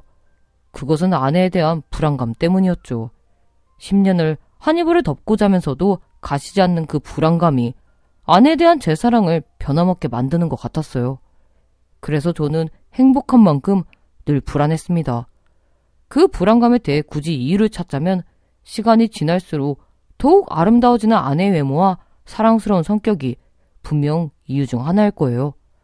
하지만 그것보다 더욱 큰 이유는 아내의 비밀스러운 사생활 때문이었죠. 10년 전 아내는 이유 없이 저를 떠났었고 그 이유에 대해서 묻지 않은 제 잘못도 있었겠지만 여전히 말해주지 않았어요. 그리고 그 후에도 아내는 친구를 만나도 누구를 만나는지 묻지 않으면 굳이 말하지 않았죠. 게다가 그뿐만 아니라 제가 직접 만난 아내의 친구는 결혼 생활 내도록 한 명도 없었다는 거였습니다. 물론 결혼식에는 친구들이 왔었지만 그때 스치듯 인사를 나눈 것 외에는 아내 친구들과 어울린 적이 없었어요. 제가 아는 아내의 친구들 모두가 처음 아내와 알게 되었을 때 같이 어울리던 친구들 뿐이었죠. 그런 반면에 저는 어릴 적부터 친구인 녀석들과 아내가 잘 지내길 바래서 몇 번이고 자리를 마련하고 약속이 있으면 누구와 만난다, 만나서 뭘 했다, 시시콜콜 이야기하는 편이었고요. 하지만 또 아내의 사생활에 문제가 되는 것이 전혀 없었기에 대놓고 비밀스럽다, 어쩌다 말할 수도 없었습니다. 특히나 제가 그냥 지나치듯 묻기라도 하면 스스럼 없이 말해주니 더욱 그랬죠. 그런데 아내가 말을 하지 않는 그 버릇이 결국엔 저를 폭발하게 만들었어요. 그날은 회사에 출근해 일을 하고 있는데 느닷없이 장모님께 전화가 와서 받았습니다. 그런데 장모님이 제게 알 수 없는 이야기를 하시기 시작했죠. 김서방, 지금 은지가 수술을 막 끝냈네. 걱정할 건 없고 자궁에 작은 혹이 생겼다고 해서 급하게 수술했어. 은지가 자네 바쁜데 괜히 걱정시키기 싫다고 해서 지금 말하는 거니 신경 쓰지 말고 퇴근 후에 나 들리면 될 걸세. 장모님, 지금 그게 무슨 말씀이세요? 은지가 수술을 하다니요. 이게 지금 걱정할까봐 숨길 이야기예요? 다 필요 없고 어느 병원인지나 얘기해주세요. 은지랑 직접 얘기할게요. 장모님께 무례하다 싶을 정도로 화를 내게 되었네요. 물론 통화 말미에는 결국 죄송하다고 진심으로 사과드렸습니다. 그런데 아내에게만 뭐라고 할 수도 없었던 게 제 마음과는 달리 급하게 처리해야 할 업무 때문에 바로 병원으로 갈 수 없었어요. 그래서 결국 퇴근 시간도 훨씬 지나서야 저는 아내에게 갈 수 있었습니다. 아내는 장모님께 들은 대로 자궁의 작은 혹을 제거하기 위한 수술을 하였고 큰 문제가 되는 것이 아니라 다음날 바로 퇴원할 수 있다고 했어요. 그래서 저는 바로 아내에게 섭섭한 부분에 대해 이야기했고 또 바빠서 신경 써주지 못한 부분을 사과했죠. 그러자 아내도 앞으로는 소소한 것도 전부 이야기해주겠다고 약속했습니다. 그리고 퇴원 후 아내가 여행을 가고 싶다고 하더라고요. 그래서 저도 그동안 미안했던 것에 대한 보상으로 보름 일정을 잡아 해외 유명 휴양지로 아내와 함께 여행을 떠났죠. 하지만 긴 일정이다 보니 여행을 가서도 제법 많은 시간을 일을 해야 했고 결국 아내는 여행지에서도 혼자 보내는 시간이 꽤 많아졌어요. 하지만 그런 것에 대하여 전혀 싫은 내색 없이 오히려 외국인 친구도 많이 사귀었다고 좋아했죠. 그러다 여행을 다녀오고 정말 꿈만 같은 일이 일어났습니다. 처음엔 아내가 감기 기운으로 며칠을 앓더라고요. 그래서 저는 이것저것 무리해서 그런가 보다 생각하고 일을 좀 미루고서 아내를 돌봐줬죠. 그런데 이상한 점이 아내의 그날은 정말 자로 잰 듯 정확한데 그달에는 낌새가 없었어요. 그래서 혹시나 하는 마음에 아내에게 임신 테스트를 해보자고 조심스럽게 이야기했고 아내는 설마 하는 마음으로 제 제안을 받아들였습니다. 그런데 제 생각이 딱 맞더라고요. 아내가 임신을 한 것이었죠. 은지야, 이게 무슨 일이야? 저는 너무 행복한 마음에 아내를 안아들고 빙글빙글 돌았어요. 하지만 아내는 초기이니 조심해야 하니까 호들갑 떨지 말라고 저를 달랬죠. 그러자 아내의 조심스러운 말에 그제야 정신이 들어 아내를 내려주고 조용히 기뻐했네요. 하지만 얼마 지나지 않아서 제 꿈이 산산조각 나는 일이 일어나고 말았습니다. 다음날부터 저는 업무량도 줄이고 그동안 아내와 함께하지 못한 것에 대한 보상이라도 하려는 듯 아내 옆에만 붙어 있었죠. 그런데 좋아할 줄 알았던 아내가 조금 답답해 하더라고요. 그러다 어느 새벽 참 깊은 잠에 빠져있던 저는 얼핏 잠에서 깨어나 아내가 옆에 없다는 걸 알게 됐죠. 순간 눌려왔던 불안감에 잠이 확 달아나 자리에서 일어났어요. 그리고 거실로 나오니 불이 환하게 켜져 있고 화장실에서 무언가 이야기하는 소리가 들렸습니다. 그래서 다가가 들어보니 아내가 누군가와 통화를 하고 있었죠. 모르겠어. 그 사람인지 아닌지 어떻게 알겠어. 같은 날 일어난 일인데. 어쨌든 문제는 만약 남편 애가 아니라면 그 사람이 외국인이었으니 애가 혼혈로 태어날 거라는 거야. 10년 전에는 속이려고 그렇게 유혹해도 안 넘어와서 결국 몰래 애까지 낳고 왔는데 도대체 어떻게 해야 할지 도무지 모르겠다. 네, 그렇습니다. 아내는 얼마 전 갔던 여행에서 저 모르게 외국인과 외도를 저질렀는데 돌아와서 임신 사실을 알게 되었으니 그게 누구의 아이인지 확신이 없어서 그동안 표정이 어두웠던 것이었죠. 그리고 여기까지 알게 된 저는 더는 참지 못하고 화장실 문을 벌컥 열었어요. 그리고 언성을 높이며 아내를 향해 소리를 내질렀습니다. 무슨 말이야? 너 나 몰래 바람핀 거야? 그리고 10년 전 애를 낳고 왔더니 이게 다 무슨 말이야? 오빠. 아내는 아무 일도 아니라고 끝까지 잡아떼더라고요. 하지만 저는 제가 그동안 그렇게 애달아한 이유가 이런 것이었구나 확신하는 것과 동시에 아내에 대한 오만정이 다 떨어졌죠. 그렇게 결국 제 입에선 이혼하자는 말이 나왔습니다. 처음부터 이상한 거 투성이었는데 시작하지 말아야 했어. 네가 여태 나 몰래 뭘 했든 얘기하고 싶지 않다면 하지마. 더는 궁금하지도 않아. 그냥 이혼하자. 차가워진 제 말투에 아내는 어찌할 바를 몰라서 안절부절 하더라고요. 그러더니 갑자기 무릎을 꿇고 제게 매달리기 시작했죠. 오빠, 내가 다 얘기할 테니까 제발 이혼하자는 말은 하지 마. 응? 내가 이렇게 빌게요. 그리고 아내는 자신의 입으로 모든 것을 술술 털어놓기 시작했어요. 그러니까 이야기는 옛날 아내와 처음 만날 때로 되돌아갑니다. 아내는 저를 소개받았을 당시에 만나던 남자가 있었다고 했어요. 그리고 바람기가 많던 그 사람에게 휘둘려 다니다가 재미삼아 했던 소개팅에서 저를 만났고 딱히 남자로서 매력을 느낀 것은 아니지만 다정하고 자신을 많이 좋아해주는 것이 좋아서 옆에 두었다고 했습니다. 그러다 제가 다른 여자에게 고백받는 것을 보자 갑자기 남자로 보였다고 했죠. 그런데 그 시기에 전 남자친구 아이를 임신한 사실을 알게 되었고 아내는 저를 놓치고 싶지 않았기에 일단 저와 하룻밤을 보낸 후 제 아이였다고 거짓말을 할 생각이었대요. 그런데 제가 뜻대로 따라주지 않자 어쩔 수 없이 그 남자에게 돌아갔고 함께 아이를 키우려 했지만 결국엔 그 남자가 바람을 펴서 혼자 낳게 되었다고 했습니다. 그러면서 그 아이는 미혼모 시설에서 연결해준 입양처로 바로 입양이 되어 지금은 어떻게 지내는지 모른대요. 그리고 그 후 아내는 몸이 다시 예전처럼 돌아오고서야 저를 찾아왔고 결혼까지 하게 된 것이었죠. 하지만 아내는 그전에 임신과 출산이 정신적으로 너무 힘들었기에 저 몰래 피임 시술을 했다고 했습니다. 그리고 사실을 털어놓을 용기가 없어서 제 장단을 맞추어 임신이 되지 않아 힘든 척을 했던 거죠. 결국 우리의 불임 사유는 아내의 피임 때문이었어요. 그런데 하필 이 시기에 아이가 생긴 것은 자궁의 혹을 제거하면서 피임 기구를 제거하였기 때문이었죠. 하지만 아내는 그 사실을 몰랐기에 바람을 피면서도 전혀 걱정이 없었던 거예요. 그리고 이 이야기를 끝으로 아내가 덧붙이길 제가 외롭게 했기 때문에 바람을 폈다고 했습니다. 나머지 출산이라든지 그런 것은 어차피 저와 정식으로 사귀기 전의 일이니 문제 삼지 말아달라고 하더라고요. 하지만 저는 아내의 본 모습을 알고서 더는 그녀를 사랑할 자신이 없었죠. 그래서 마지막이다 생각하고 아내에게 이렇게 말했습니다. 나를 탓하고 싶으면 그렇게 해. 그런데 다시 너와 같이 살 자신 없다. 평생 그냥 내 탓하면서 살아. 그리고 만약 네가 임신한 아이가 내 아이라는 것이 확실하면 이번에는 절대 다른 곳에 보낼 생각하지 마. 아이는 내가 책임질 테니까. 힘이 쭉 빠져서 더는 아무 말도 못하겠더군요.